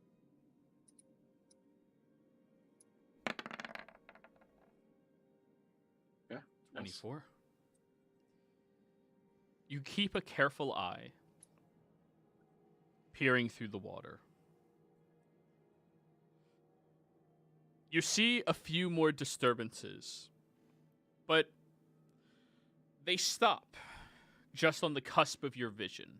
Not enough for you to see what they were, but based off of what happened with that raven, you're not even sure if anything would be completely corporeal until it comes through here. Mm-hmm. Now, as you were watching carefully,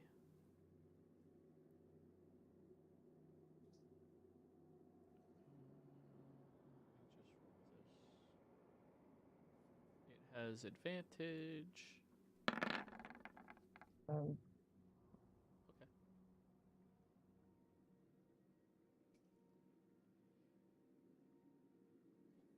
You noticed, huh? neither of us down here can make any heads or tails of the water movement. Not until it gets closer to the surface. He has the Okay. bird's eye view so he can see down into it. Okay. You two are stuck seeing pretty shallow. You see what appears to be 3 faces. inside of it. Contorted, hollow-looking faces with large, looming bodies that are sticking to the outer walls of the pool, and they're crawling their way up towards the surface slowly. Yeah. Guys, we got big ones coming through, and Woo! same trick as last time. Extend meta magic, wall of force. You send up your meta magic. As it appears, one of them tilts its head around, looking around. And it just seems confused. This creature seems far more intelligent than the wraiths you just encountered. Seems to be able to sense the magic that you placed up there. And then they begin crawling back downwards, away from the surface once more. Where is it? I want to hit it. Looks like they knew better. They went back down. Oh, smart ones. How long has it been since the last wall was up? Oh yeah, I didn't roll that, did I? No, I didn't hear at least. 3 hours and 20 minutes. No. We'd still have 20 minutes. I know, but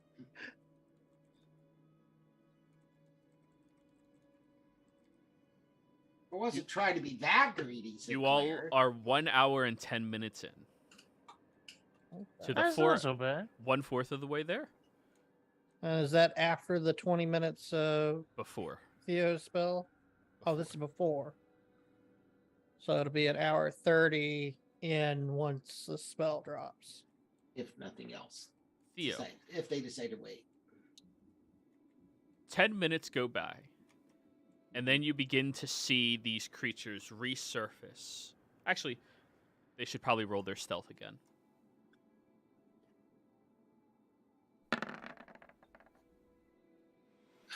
You still notice them. Not super easy for you to watch either. These are very trained and sleuthy creatures. As they venture back up towards their walls, towards your projected forceful nature, they seem to get confused again as they look around once more. Wall of Force. It says projectiles cannot go through it, correct? Mm-hmm. But like what I did with Sacred Flame, if it appears on the other side, it works. Good. One of them is down in the water.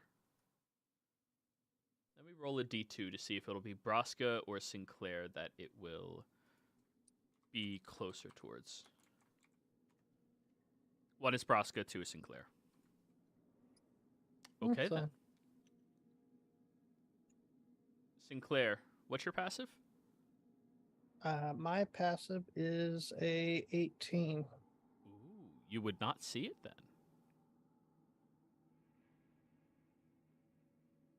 So it's not the one that rolled a 1. No, that wasn't individual rolls. That is, they have advantage for this. Mm.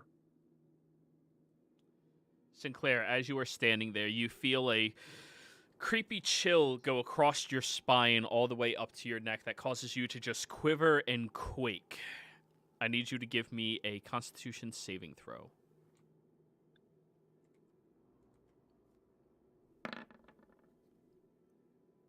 Okay. As you feel that, there's a sickness that moves into your gullet, and you immediately lean to the side and begin gagging, and you spit up just a little bit of vomit. To everybody else, that is all it looks like, but you, Sinclair, you are trained in this. You may roll a religion check. You will suffer 11 points of necrotic damage.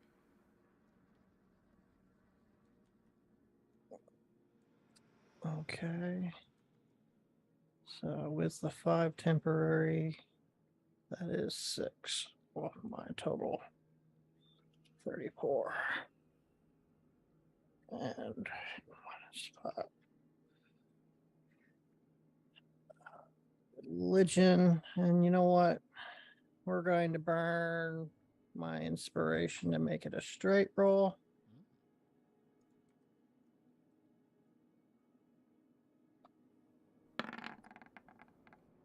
$22. That sickening feeling you just experienced is from a comparable creature to the wraiths, but usually are dominant over them if they have their own clusters or pods.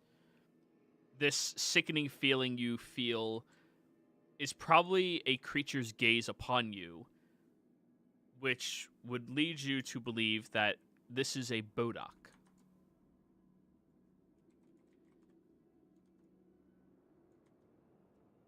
Come on, get there. A Bodok is an undead who was once a devout worshiper to Orcus, and even in its death, its soul only wishes to devour lives, unknowing that it serves for Orcus. You're also fully aware that these are slightly intelligent predators and hunters within their own realm, and they can stare death into you, causing you to slowly becoming ill so long as they can have a gaze upon your flesh. Though you don't see it. It must be deeper in the water than you can peer. I tell Brosco to take 5 feet to his left, and I take 5 feet to my right. To his left would be where the portal's edge, or where the wall of force is. Did you mean back? Yes. Yeah, I meant where the wall of force is. Basically do what I did. Okay. Try to cover ourselves as much as possible from You are viewing. fully aware that the wall of force is not a physical or a visual obstruction. Force does not have a tangible thickness. Like, it's a thickness in the air, but it's not like a wall of anything. It's just invisible-ish. All right. Well, if that's the case, this thing just pissed me off. And if I know it's in the water, it's not going to like what I'm about to do. Sure. Sickening radiance in the pond. Alrighty. You send out your sickening radiance down into the pond, and as you are summoning forth magic, everybody, please roll your initiatives again. Does my spell go off, or...? They see you casting a spell, and they are lunging.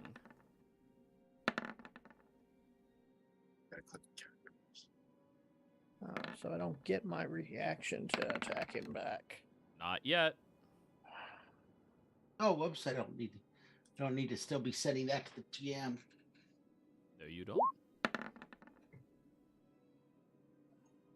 Great.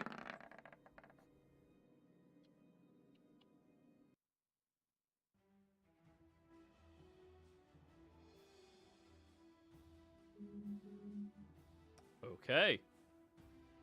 You all look over. Wait, is that everybody? 1, 2, 3, 4, 5, 6, 7, 8.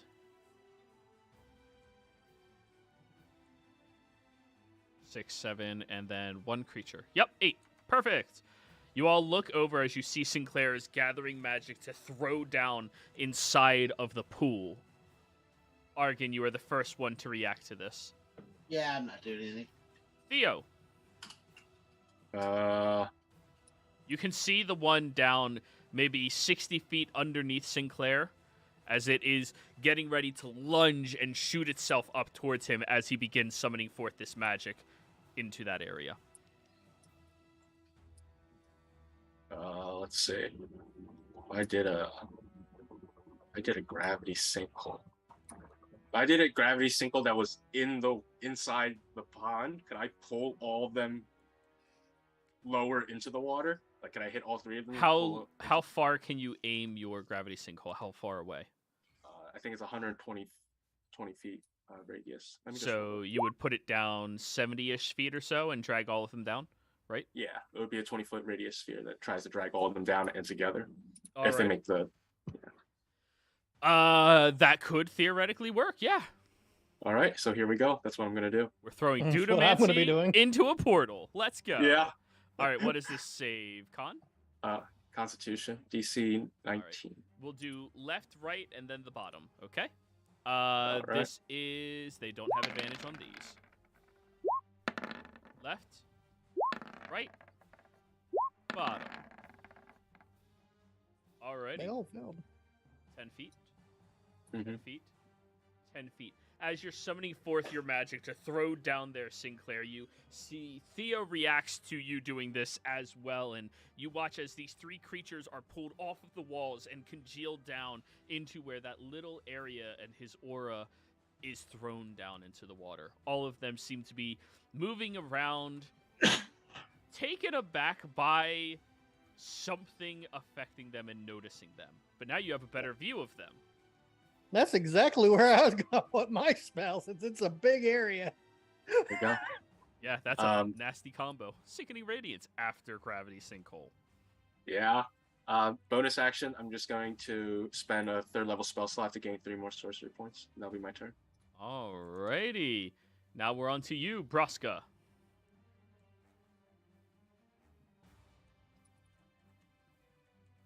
Bruska, you're muted. They are not in melee range, so I am going to ready an attack for when they are in melee range. All right, you hold your action, waiting. Waiting. Waiting. Now it's their turn.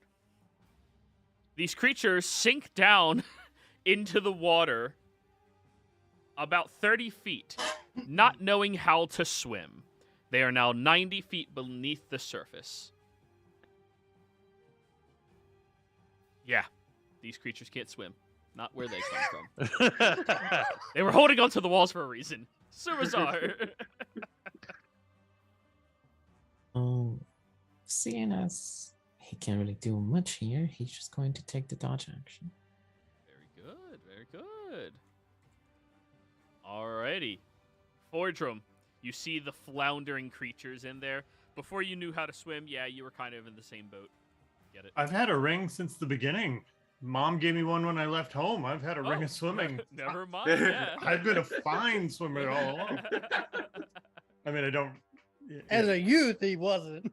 Yeah. We all make our ways in different ways. My mommy bought me a ring. I don't have to care about swimming. Yep. Just because it takes, I got plenty of time. I'm gonna cast Guardian of Faith, and I'm gonna stick it right on the hole. Ooh, roll that in chat for me, please. Coming right up.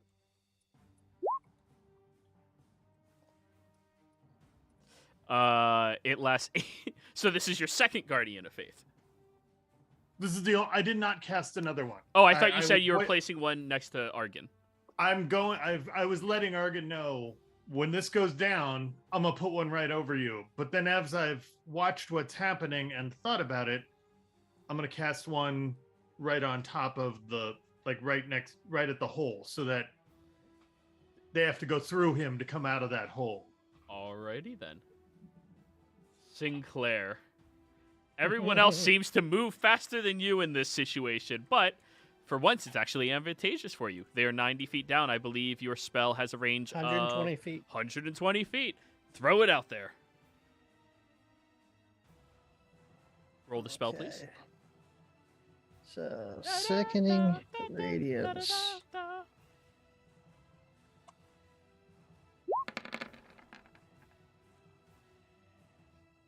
DC 19 con saves. Moves into the spells area for the first time on its turn, or starts its turn there. At the start of their turn, we will do this.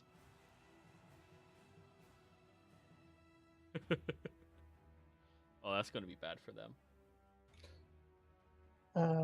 But yeah, basically they are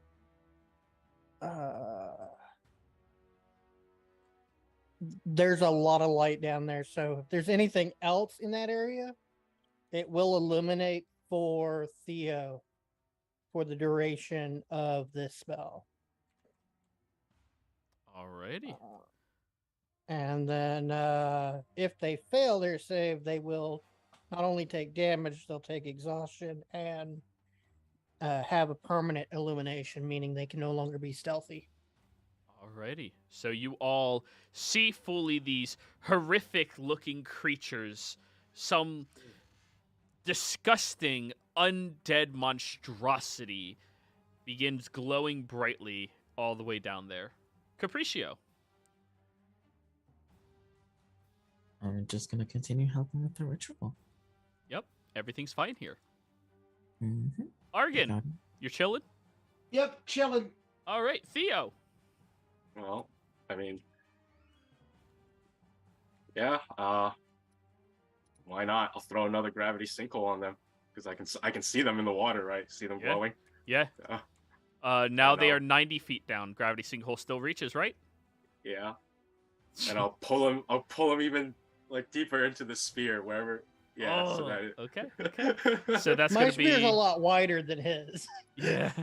So roll your damage again, please, and I'll roll their con Oh. saves. Not Left, as right, good this bottom. time. Fail, fail. And fail. All right, Braska. You're waiting. This is so much less fun than fishing. Don't you have like javelins you could like throw in or something? Can't. There's a wall of force. Oh. I'm just staring intently at the same spot, just waiting for someone to just come up and show their head. Like, I'm Alright. gonna get you, you son of a bitch. Their turn. New round of con saves. Left, right, bottom. Oh. Is an 18 a success? No. So one of them is successful. So that's 23. Unless... Come on, Theo. How far away is it? 90 feet in the water, and No. yeah, you're way too far, unless you have like 120 range. Alright, Let me so see. Hold on. 35 feet, Uh-huh. 5 more feet, 40, and then 90 feet. So it's 130 90 feet away. Oh, okay. Never mind then. I can't hit it. Yeah, you're Oh, up you in- don't have distance. He's up. I know. in I do a have tree. I have distant meta magic for silvery bars, but that would only be 120 feet. Oh, So it's just 10 feet away. I could have silvery bar stuff. All right. I thought they got brought up 10 feet, is why. Took the 16, and then half of that is 12. Oh, it's just barely still up. One of them is just barely still alive, as it will try and try and try to swim away from the sickening radiance in there. But before it reaches some type of bottom, it does inevitably die. Yes, because the aura is so massive. I'm keeping that up for the full 10 minutes, by the way. Because it will deter undead. Oh, yeah. So, Plus, it gives you 10 minutes of being able to see perfectly clear in the water. during this 10-minute time, Theo, you may roll a new perception check, allowing you to peer deeper in there. Before I do that, though, I was saving this trick. So I'll spend 7 sorcery points to gain a 5th level spell slot back so I can do Wall of Force again. You should have just said you can do it 3 times. It depends on how many times he sacrifices. Yeah, I could do it more than 3. Oh, but jeez. I would have to Alright. sacrifice more lower spell slots. But We'll hold on, see, we'll see. Let's see what I get. Out of advantages.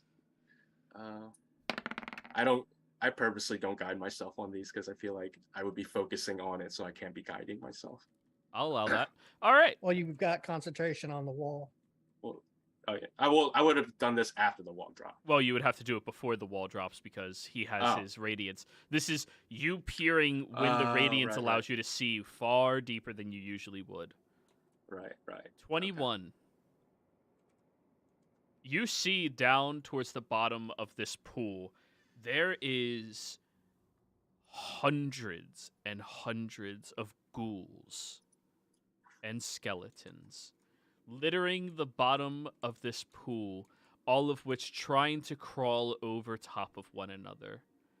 It is raising slowly, but it must be raising from the depths. Depending on how far the depths actually are, they could be nearing the surface at any time. So you're going to have to look back at another time to have a reference to know how quickly they are piling up and moving, and if this will become a problem. As you are fully aware, a few ghouls, not a problem. A horde can be very deadly to all of you.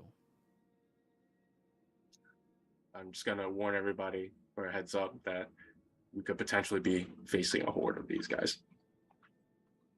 I got one more of these left in the tank. You guys are throwing your baseballs out really early, I think. Biggest, I only have 2. I got a few more up my sleeve, Capriccio. Don't worry. I got the same thing over and over again. Hit it till it dies. And that works. What does your spell do, Broska? Can it make the fish attack the undead? I cast Smash. I could talk to fish to make them do that, maybe. I don't think they're going to go for it too much. These guys don't look that appetizing. So, an hour and 30 minutes have now gone by. Your second wall of force is dissipated. You all sit there, waiting. You watch as the bodies of the Bodok float to the surface and just sit. Their backs hanging there. I would have figured they would have gone back through the portal. Lady Teresa will chime in. They do not have the blessing of the Queen of Ravens to be there. They are foreign entities that were transported there back when the Shadowfell was controlled by another. They are not allowed back in if they perish. Do not worry. I will remove them from this holy site, she says with a very clear distaste towards them. Why are they even floating like that? Well, when a body dies, it tends to float. Only We if they all have- float. Down here. Yes. We all float, Georgie. I'm actually going to be watching Rocky Horror Picture Show. I just thought of that because of the original. It is the same actor. Tim Curry, yeah. Yeah. My wife went to bar trivia tonight, and it was Rocky Horror Picture Show. Yes. She I better love do that. good, or I'm going to be very disappointed in her. Let's hope so. Since she actually performed it once, so So did I in college. I was I'm Dr. gonna probably end up Frankenfurter. watching the Little Shop of Horrors. That's a good one too. That's another good Anyways, one. D&D. We all get easily distracted out here. So, Lady Teresa will wade into the water this time herself, letting her long black gown stretch out across the waters and begins grabbing at the bodies and dragging them over onto the surface. Once she crawls out of the water, you all see that she begins speaking a prayer. This time the language is celestial. Who here understands this? Me. Right here. Me too. Alrighty. The two of you hear her reciting a admittedly not typical prayer. My queen of ravens, your grand enemies, agents who once plagued your lands, were luckily removed from it. I ask of you to destroy their essence and everything that remains in these monstrosities. Banish their entire beings into nothingness, and cause them to send that same pain back to their creator. And I use thaumaturgy on the bell again and let the bell toll. After that, you all watch as the three bodies immediately ignite into a black flame, and over the course of 1 minute, the flames simmer down, and the bodies are completely gone.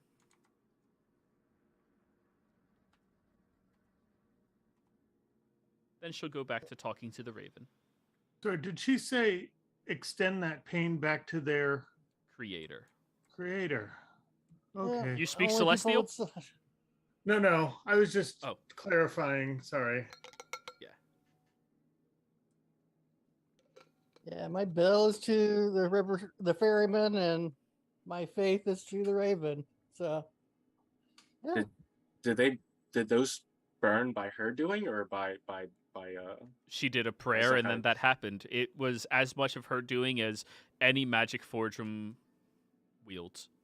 Okay. You weren't there when we were in Isla Cross. I did the same thing. Whenever I put a body to rest, it erupts in fire. Usually through my own means, though. But my means are through faith. So. These creatures are not being put back to rest. They are being extinguished. Exactly. There are, of course, those that belong to different afterlives and different existences. Those that follow a evil path that commit nothing but atrocities and harm do not get granted that luxury. You said Orcus was the one that they used to follow, but Yes. Orcus is no longer. Orcus is dead, supposedly, but they are some remnants of his power. Yeah.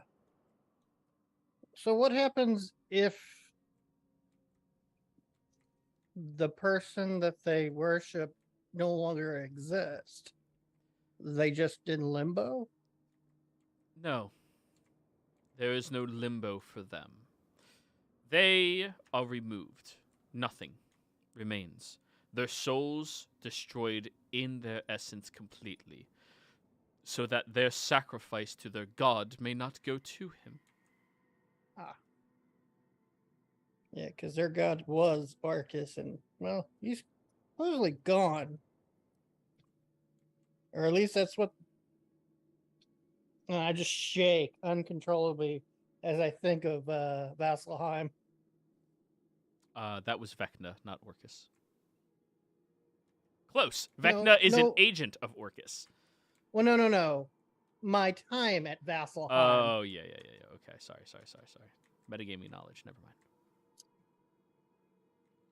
So, sorry about that, everybody. Just, my duties are not always to be kind. They don't deserve kindness. They deserve a quick end. So, and that is as kind as anyone can be. You all continue waiting. Let me roll again. That's docked.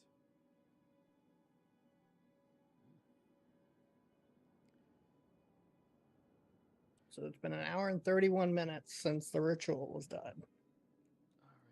And this is an additional 50 minutes. So all of you that are not actively performing a ritual, you complete a short rest in this time. That's really useful for me. That's 5 more sorcery points. There's a possibility that you guys wouldn't have had it, depending on the frequency of the encounters, but yeah. I just got my spell slot back.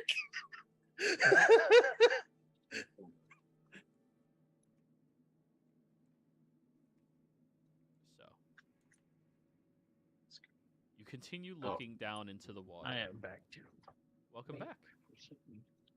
Oh no, I was just saying I'm back to way more hit points than I need.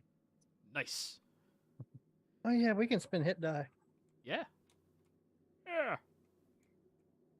Your hit point maximum is still increased, guys, even if you did lose that. So if you take that short rest, then you can go back to that full amount. Yep. Yeah, that spell doesn't give you temporary hit points. It gives you hit points. Mm-hmm. It is a massive spell for only 2nd level. I'm down 30, 40, 50 points.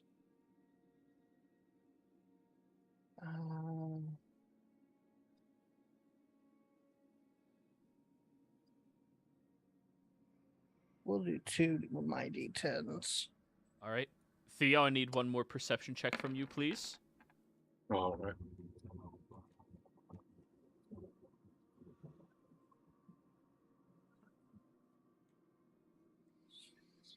Oh, that's performance.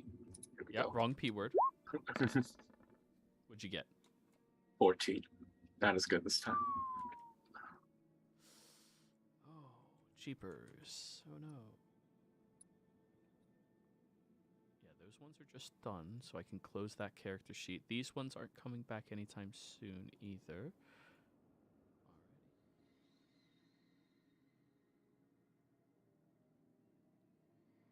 I'm down 2 of these. I'm mostly back up to full. I'm down 11 of the extra health that Theo gave. But that's fine. Alrighty. As you are attempting to keep watch down there, Theo, the environment around you makes you a little too comfortable, and it makes you a little too distracted as well.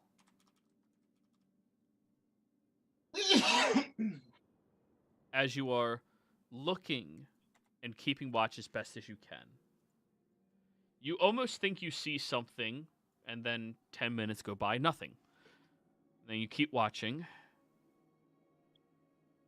and then in a flurry of motions, you watch as these creatures, long cat-like creatures, appear in the water, immediately disappear, and then blink, reappear on the surface around your allies.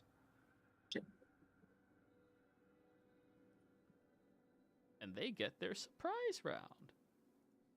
Did they go through the hole? Because if they did, would the Guardian of Faith been able to hit them? They did not move through the location. Got it. They're just laser beasts. Mm-hmm. Everybody, initiative, please. Oh, gosh. Oh, there we go. Now I'm back on track. Let's go. Oh, no. I need to check something Oh. real quick. And I rolled lights out for initiative, but I have no intention of doing anything this whole combat. I rolled. I didn't click my character for the first roll. All Just right. roll it again and then edit it. Oh wait, did I not click my character again? Probably not. Yeah, you have the ruler out, so it's not clicking. Oh, Yeah, right. Stupid ruler. Yeah, I'm still gonna go last. Yeah. Only I Make have sure you that have roll. your disadvantages, guys. I have 13. Was it? What did I roll? 13? Yeah. Yeah, the original, the first. You don't have exhaustion, do you? No. Okay then. So, that's everybody. Well, they still get their surprise round. Fordrum, you watch as the creature appears directly beside you, looks past you, Argon and Lady Teresa, over at the large gem, and Lady Teresa will tisk. These aren't undead. Kill it. And the creatures will look over at her, look over at you, Fordrum, and the one in front of you is going to attack you twice with its tentacles. Whack! 30 to hit. You're muted. Yeah, you got me. All right, that'll be 13 points of bludgeoning damage and 6 points of piercing. As the tentacle latches out against you, you feel these prickly spines attach into your skin and just rip it up, almost like an incredibly sandy cat's tongue. Next Rad. one. 21 to hit. Yes. Alrighty, that'll be 21 another. is my armor class. So That'll be but- another 13 bludgeoning and 6 piercing. Okay. Capriccio, you on the other side watch as this creature leaps and bounds over towards you and will send its first attack over at you. 29 to hit. Mm-hmm. 13 bludgeoning, 6 piercing. And then it sends its second tentacle out towards the diamond, attaching onto it and beginning to try to drag it over towards itself. If I cast a spell, will it break my ritual? It'll postpone it until you get back in the groove. I'm trying to see if I have any spells left. A 7th? I have 2/5 and a 7th. Ooh. I'm gonna shun it When it attacks the diamond? when it attacks the diamond. Okay. Capriccio, you take your first lick from the creature. See what I did there? And then as it tries to touch the diamond, what saving throw is that, Con? Wisdom, I think. Wisdom. Alrighty. Wait. Nope, that's not right. You can kill my friends, but don't touch the diamond. Fair.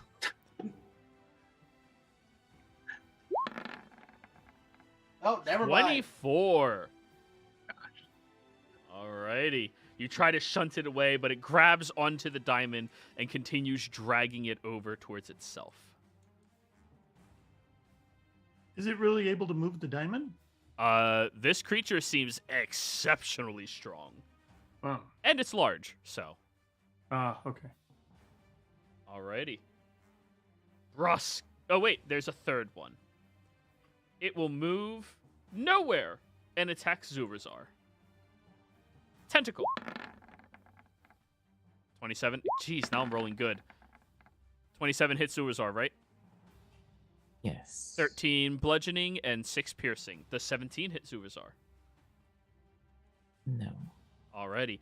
The first one latches on and rips out towards his skin, while the second one strikes outwards, and Zurazar manages to catch the tentacle and throw it to the side before it actually attaches to him and begins ripping. How much is the first hit again? 13 bludgeoning and 6 piercing.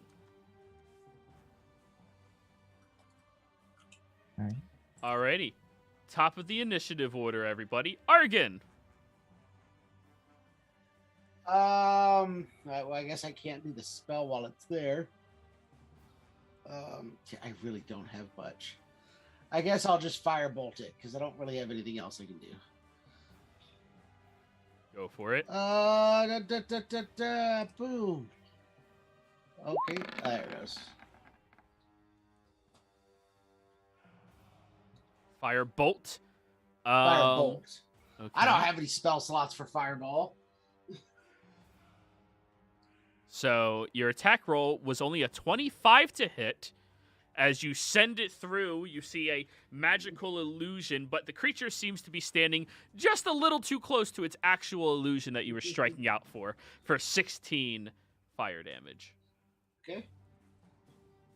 Boop. All done? I am going to get up and move towards the crystal. All right, Want so that back. stand up from prone, go over towards the crystal, getting That's ready for pretty that much all my movement. opposed athletics check. Yeah. Yep. Alrighty then. Roska. There is no wall of force yet, everybody. Mm-hmm. No, but he can't step in the water. We've been told not to. Damn. She did it though, Yes. Lady Teresa. Yeah. Yeah, I'm gonna step up on the guy up here. Alrighty. You run around the edge of the waters over towards the creature that, for some reason, didn't fight you. Get back here, you little shit! I'm gonna stab him twice. You are flanking with Capriccio.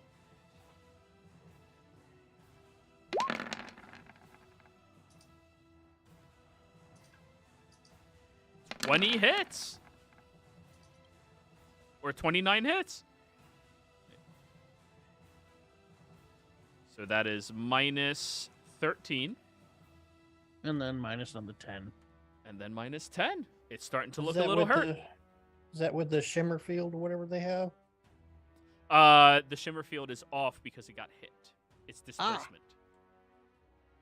Yeah, I change all of my mobs. I make them more fair.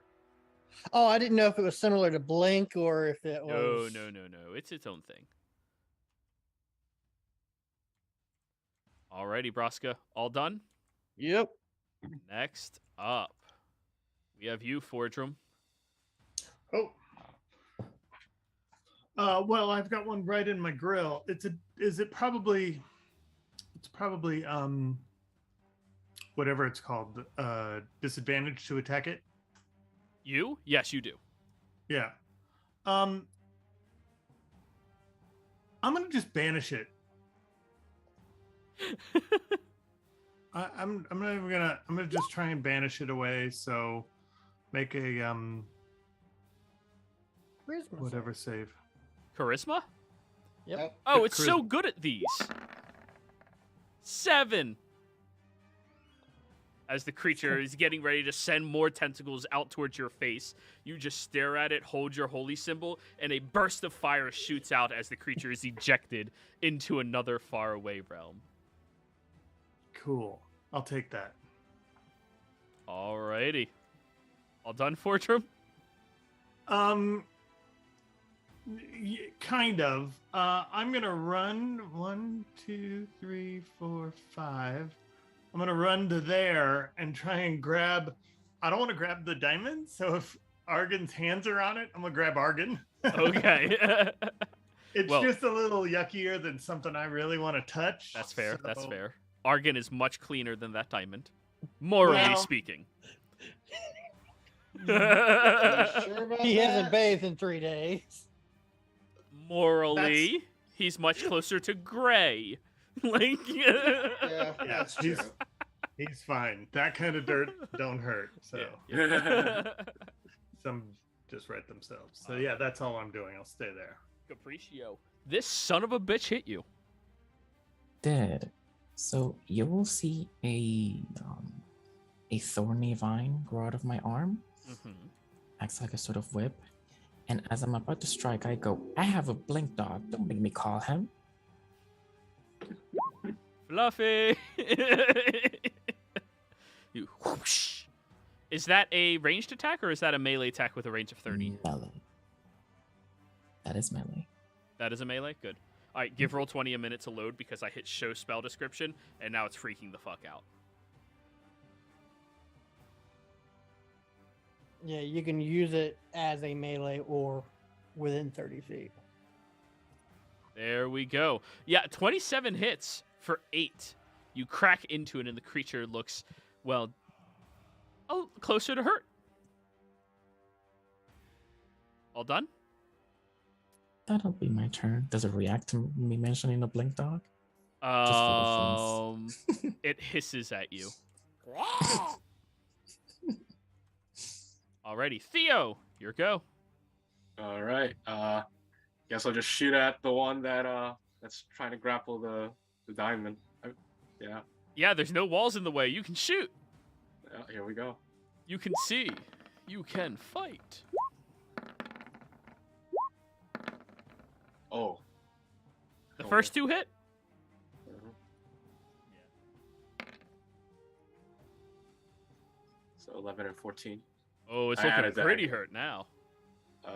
And then fire 3 more for quicken spell. All right. Hits. Hits. Hits. Here we go. All right. All right. It's close. It's close. Yes. As you send out all 6 of your rapid fire machine gun blasts over towards the creature, you see it summoning forth some type of magical essence in itself to disappear yet again, to just take this diamond and run, and you manage to pelt into it numerous times as it drops down to the ground, dropping the diamond heavily there as well. And Argon, you're immediately pulled to the ground with the diamond as well. That's my turn. Zurazar. Capriccio. Alright. Okay, cool. Yes. It just takes me like a second to unmute myself. No 'cause- worries. No push to talk. Be Okay. happy. Okay, so actually, I don't need to do this again because it doesn't stop unless I wanted to. So he's just going to move up and smack it. Yep. with Ding, ding, his ding, ding, ding. rapier.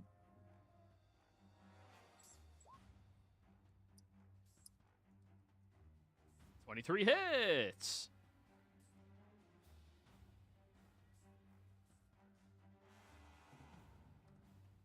The first creatures that are not resistant to any of your damages.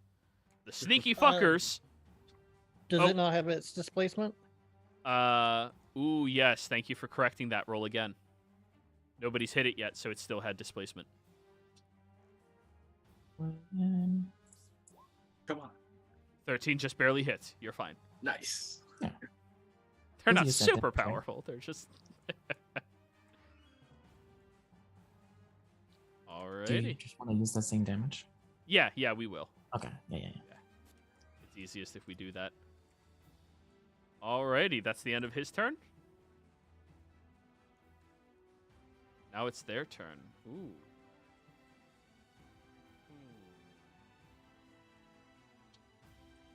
I have to think about this. Not that smart, but... yeah. This one is going to leap forward and disappear out of sight as it does. Does Zuzar attempt to make an attack of opportunity? You sure do. Alrighty. It immediately misses as the creature displaced itself into a different realm and reappears on the other side, using its 2 attacks to sink into the diamond, grabbing onto both of them, and will immediately leap and bound past all of you into the water. Braska, Argon, Fordrum, Capriccio, attacks of opportunity, please. I don't have a melee weapon equipped. You can punch.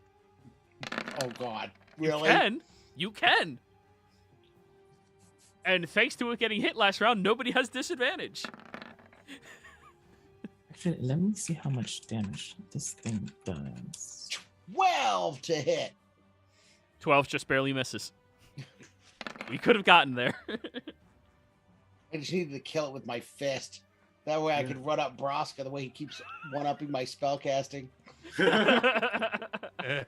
Watch this, Braska. Bam! I don't even need a weapon. 17 hit. 17 does hit, yes. Okay, Nice. so there's that plus that. Plus 8. If fire damage works. Fire damage does work. All right, it Oh. takes...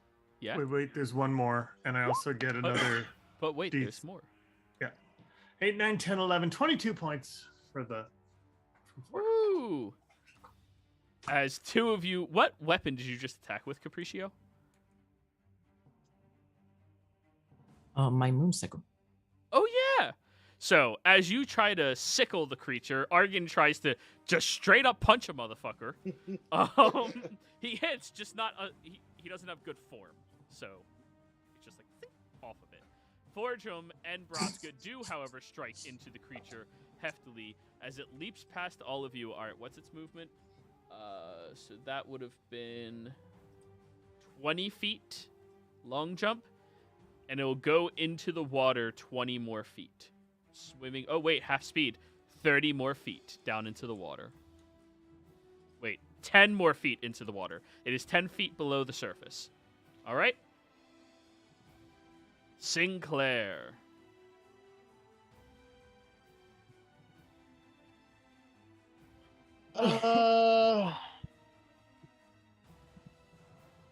Is it when we touch the water or when we get to the bottom of the water? She said- we go... Don't go in the water. That's what she said.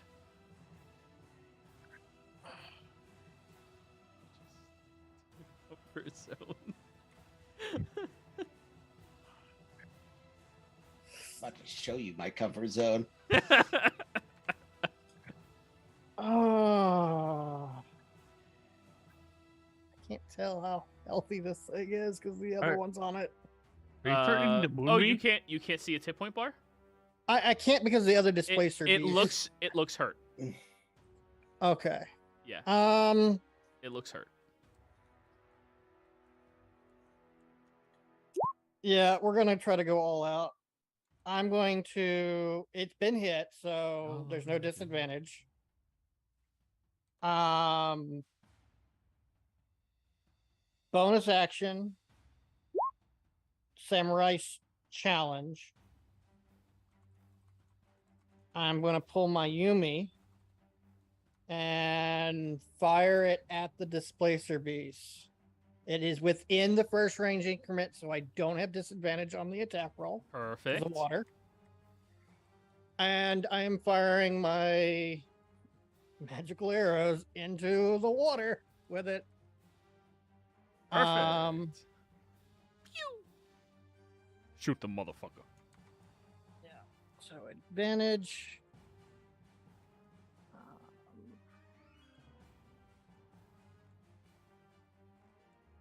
And it is the Yumi. Where's the Yumi? There it is.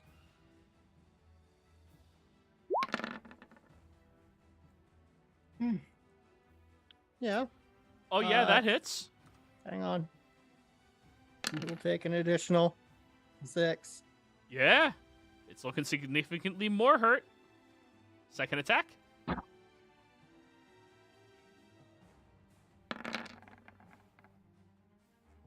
Twenty hits. 24. You have advantage. Oh, yeah, Samurai. For 11 more. Action surge.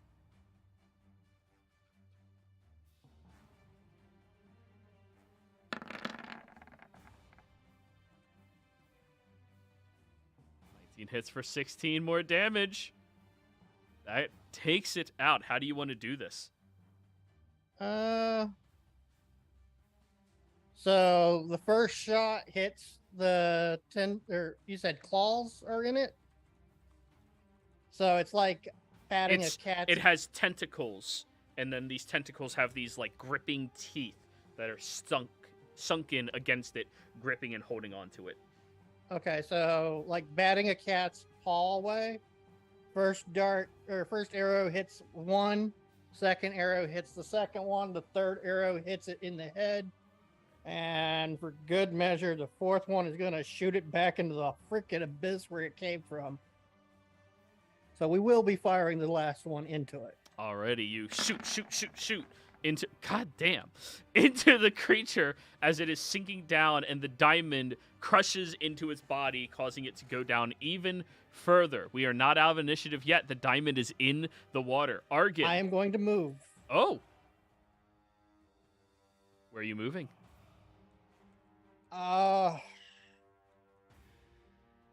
See, these things can swim in the water, so Don't go in after it. Is that your words, Argon? Yes. Don't go in after it. After.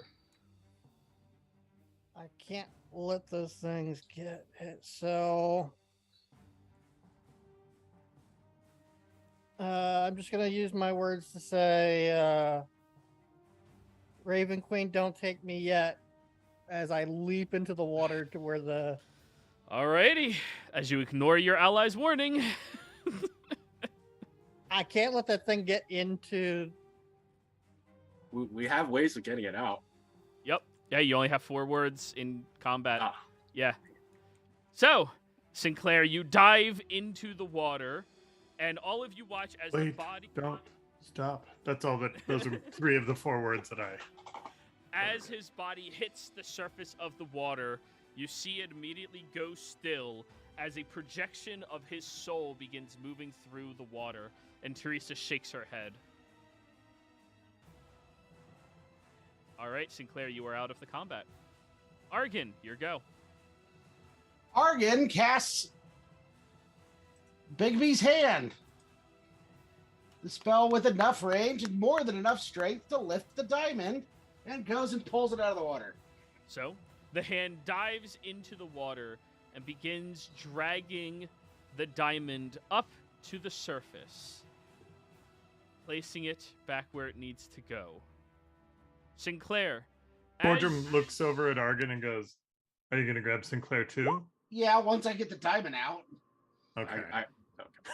You fish his body out, but your hand cannot touch his incorporeal form. Lady Teresa will shake her head. His soul is in her realm. No. Well, I told him not to jump in there. I heard you. I also gave a fair warning. Well, it is So- up to him to survive while he is there and to come back. The ravens should protect him, as he is a worshipper, and they would be attracted to him.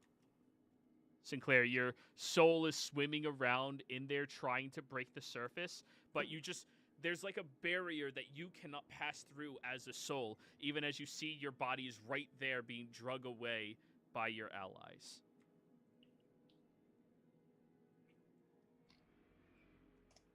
Can I see anything down here with me? If you decide to swim downwards, you do, yeah.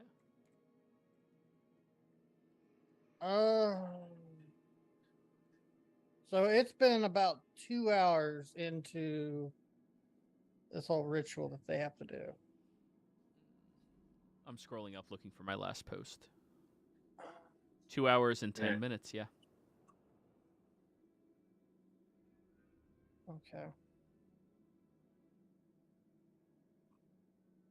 I didn't know he had enough spell slots for Bigsby had. He gave a warning. I did. You could trust in your other party members to do stuff. I was going to dimension door it back up. I just figured since they were able to swim around in here as well, I figured I could too. They're monstrosities. They don't have souls. Lady Okay. Teresa will look into the water and speak to you in this foreign tongue that, for once, you understand innately as a wayward soul. You understand Hungrel. Sinclair, next time, please trust my words or the words of your allies. You need to swim down to the depths. Venture onto the surface of the land. And you need to find your way into one of two locations.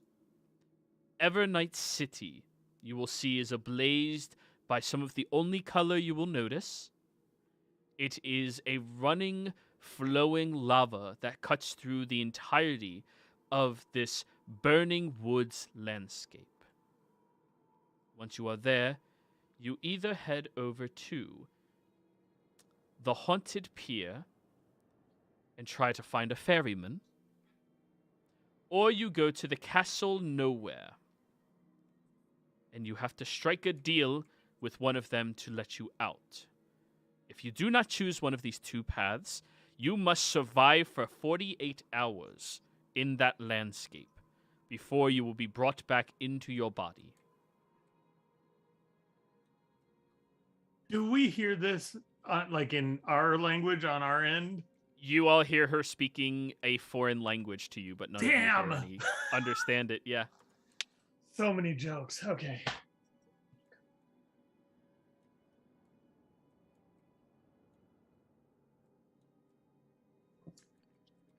So I need to go to the burning city of the ferryman. Yep. Since I'm tied to him and the raven. You're going to the Evernight. Look at that, guys. I wasn't totally prepared for all of you to do this. I had a sneaky suspicion at least Brasco would have gone like belly flop or something. I just, yeah. Well, No, as far as I understand it, that's just a puddle of death. we'll follow down in 2 hours and 45 minutes. Lady Teresa will gentle repose your body, which is here.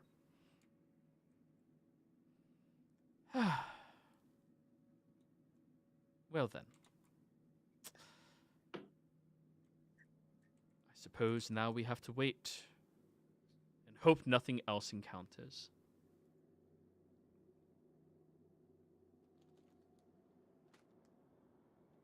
Yeah, I'm really out now.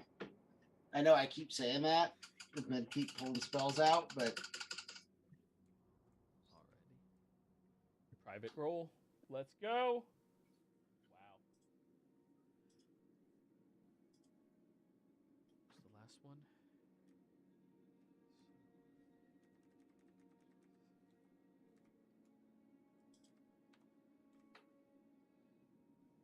Theo, I need another perception check, buddy. All right, here we go. Hopefully I catch something. I will apologize to the group for not being able to catch those displacer beasts coming through. Do it in character. Yeah. Sorry, guys. I didn't. I thought I had eyes on everything, but those beasts got past me. They're invisible, lad. Don't worry about it.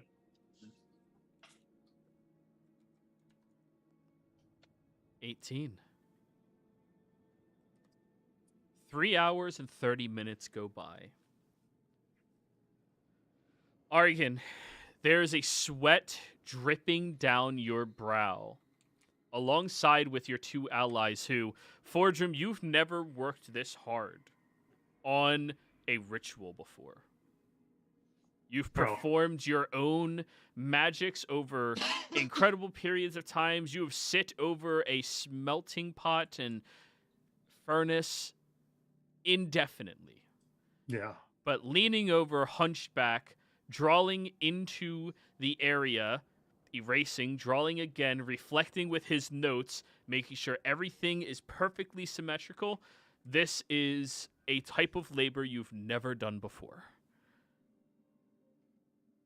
Capriccio, you've literally done a ritual similar to this for longer than this very recently. You spent 8 hours, but that was just meditation.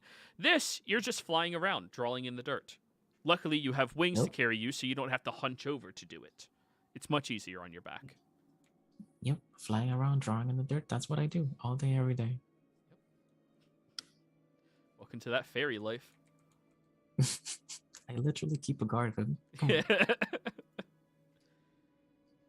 As this is happening, Theo, you look down into the depths of the water. Oh, not that sheet. Wait, what happened to its sheet? Oh, I guess it's dead. That's too bad.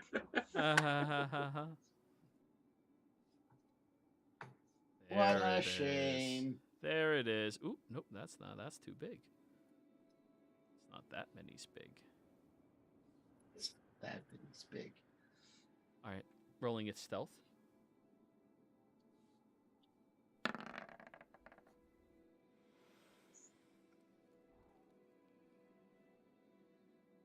You just barely notice it. You peer into the water, and it seems to darken.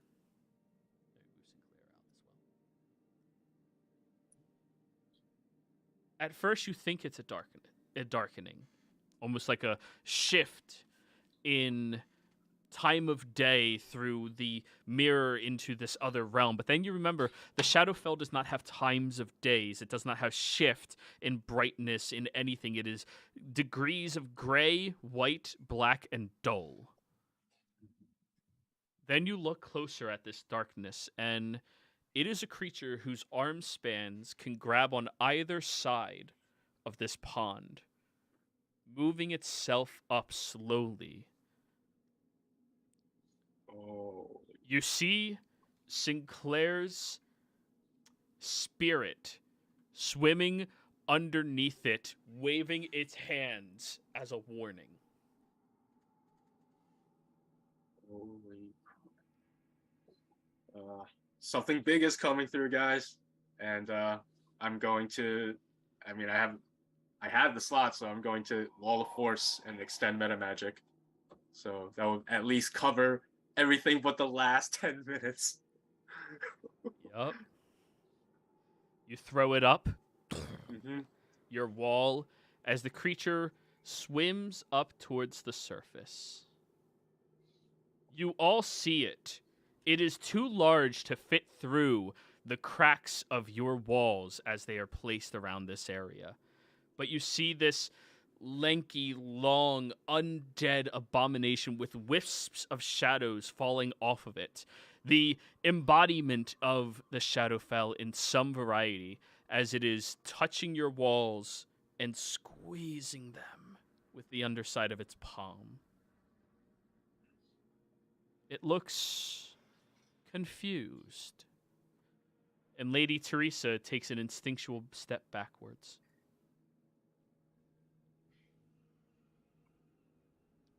Get away from that thing. All of you. Cordrum instinctively steps in front of her. That creature is a Nightwalker.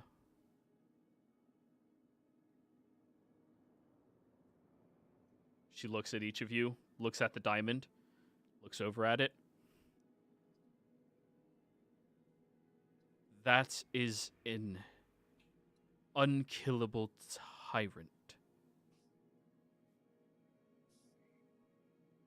They annihilate everything in their paths. They will eat your life. When they quell or destroy anything, it consumes the soul immediately. Even I could not save you from a creature like that. Do I hear her say this? You hear her, yeah. And the creature is ignoring you because you're undead in the water. Yes. Well, and I count as undead for the purposes of census. So you don't have any of your equipment, but you can summon your packed weapon. And I can use my spells. With your packed weapon, yeah. Yeah.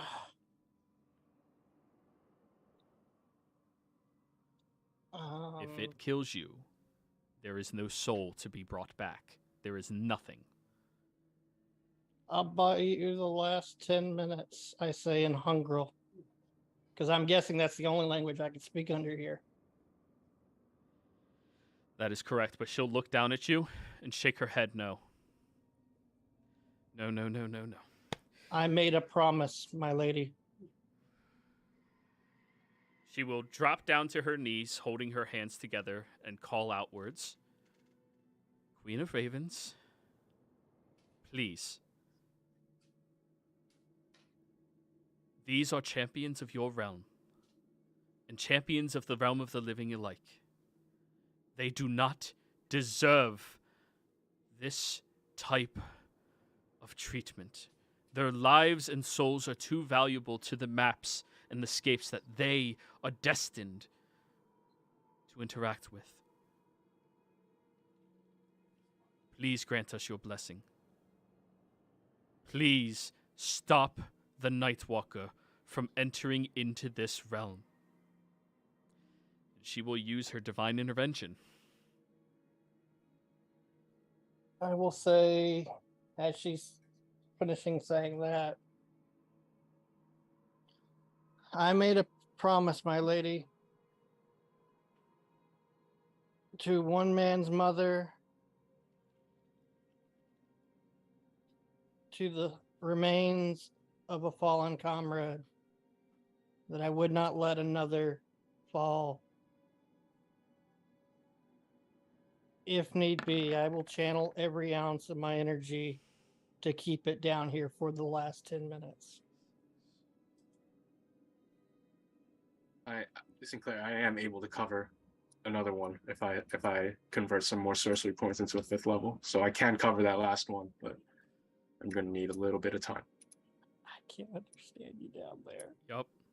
He only knows Hungrel.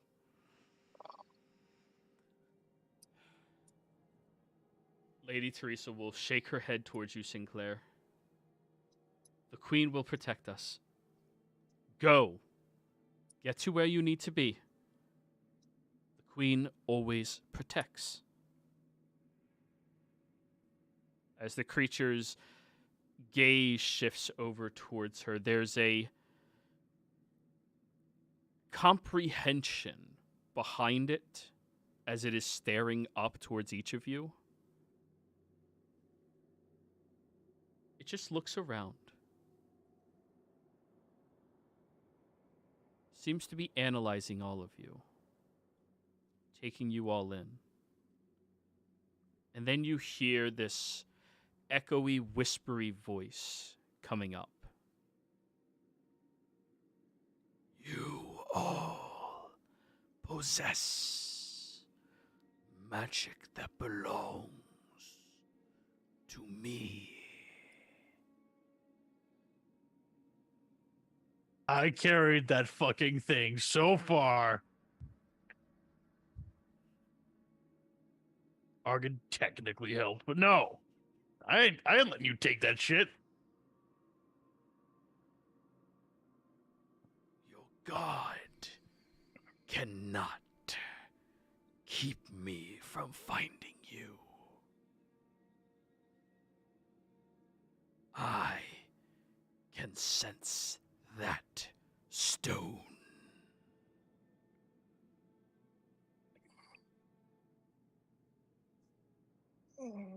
I will find you on this realm. As it begins sinking down, it does look over towards you, Sinclair, in the water. And you've never looked at a creature who completely disregards you as any form of a threat. It looks at you the same way you would look at a fly on a wall.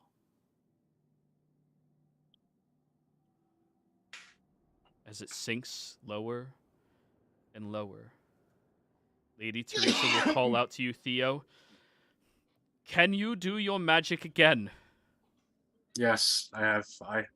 I have enough time. I'm gonna use a bonus action. Use my last 7 sorcery points that I currently have. Get another 5th level spell slot back, so I can cast Wall of Force again. But this time I won't be able to extend meta magic gifts because I am out Only of sorcery 10 minutes, points. so you have to time Yeah. it perfectly. Mm-hmm. Well, time is your specialty. Yeah. So, as you throw up the last one, Lady Teresa will, as you are feverishly trying to complete your scribe, Argon, with the other 2 by your side, Braska standing on the rock, staring down into the water towards that creature, with Sinclair over off to the side, just a little bit out of range. You just hear Lady Teresa behind you, Argon. Please tell me you have a magic to get us out of here immediately. I do.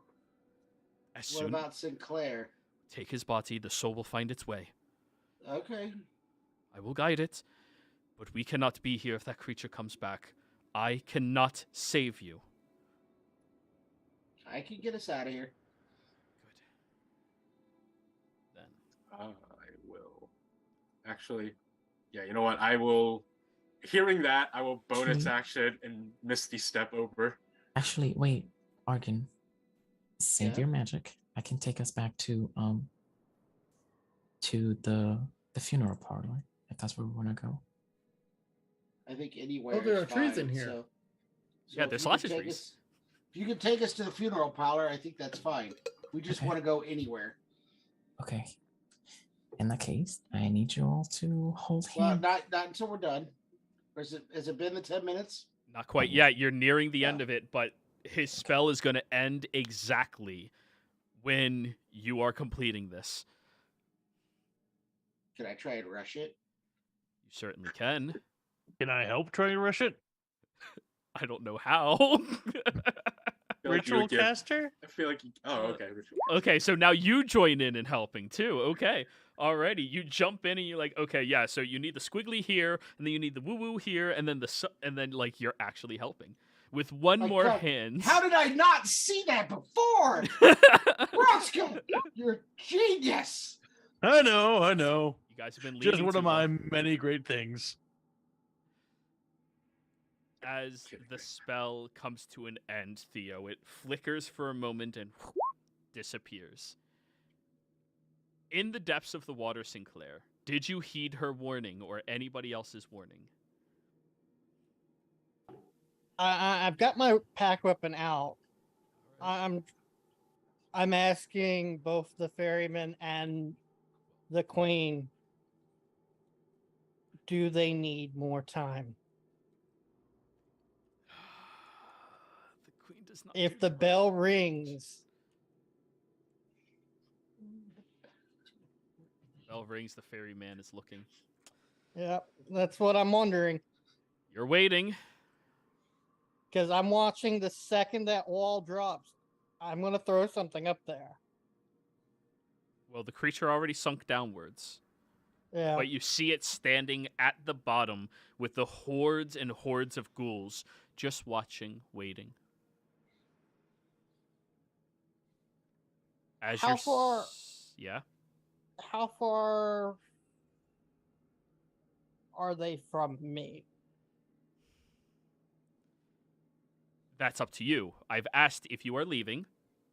Are you? No, not yet. Okay. How close do you want to be?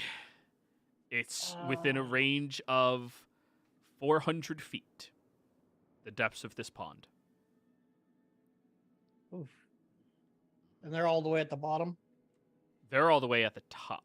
Wait, when you say they, are you referring to your allies or the Nightwalker? The Nightwalker. Oh, it's all the way at the bottom. So from bottom to top is 400 feet. You tell me where you are. I can see the pond from the bottom side.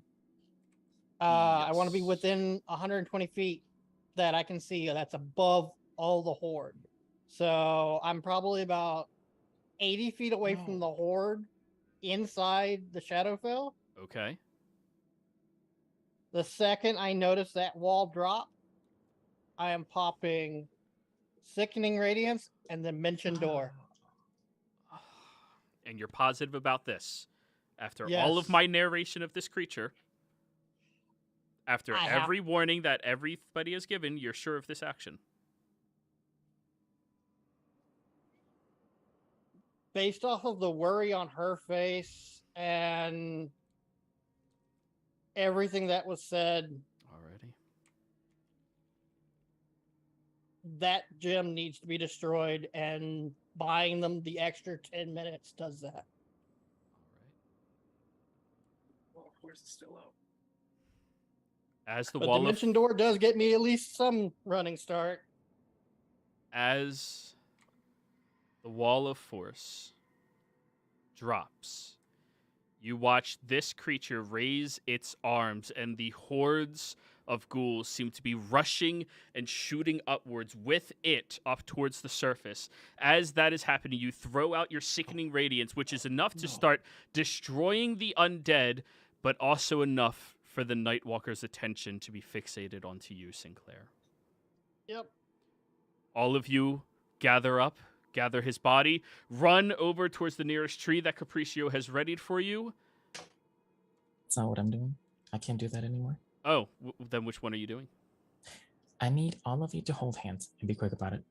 It'd be quick about it. All of Would you, fine. Done.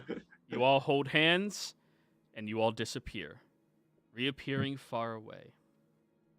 Sinclair. This entity is not one that you can ever handle by yourself, especially with No. none of your equipment. Yeah. And your momentary distraction causes it to turn its energy towards you, lifting its mouth, extending out this large wispy gasp as your soul just is slowly sucked inside of it.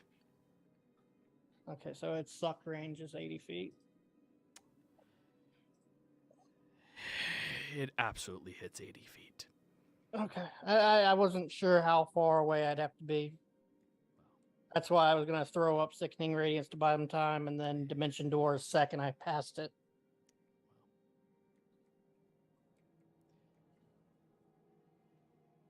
But it bought them the time. Even with that, the creature hunts.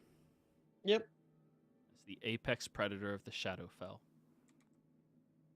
Everyone else?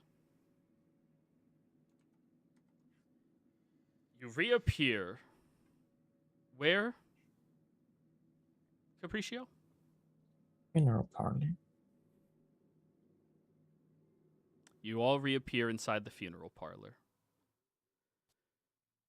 holding on to the carcass of Sinclair and holding on to the diamond. As you look over at it, and there's no more wispy energy filtering inside of it.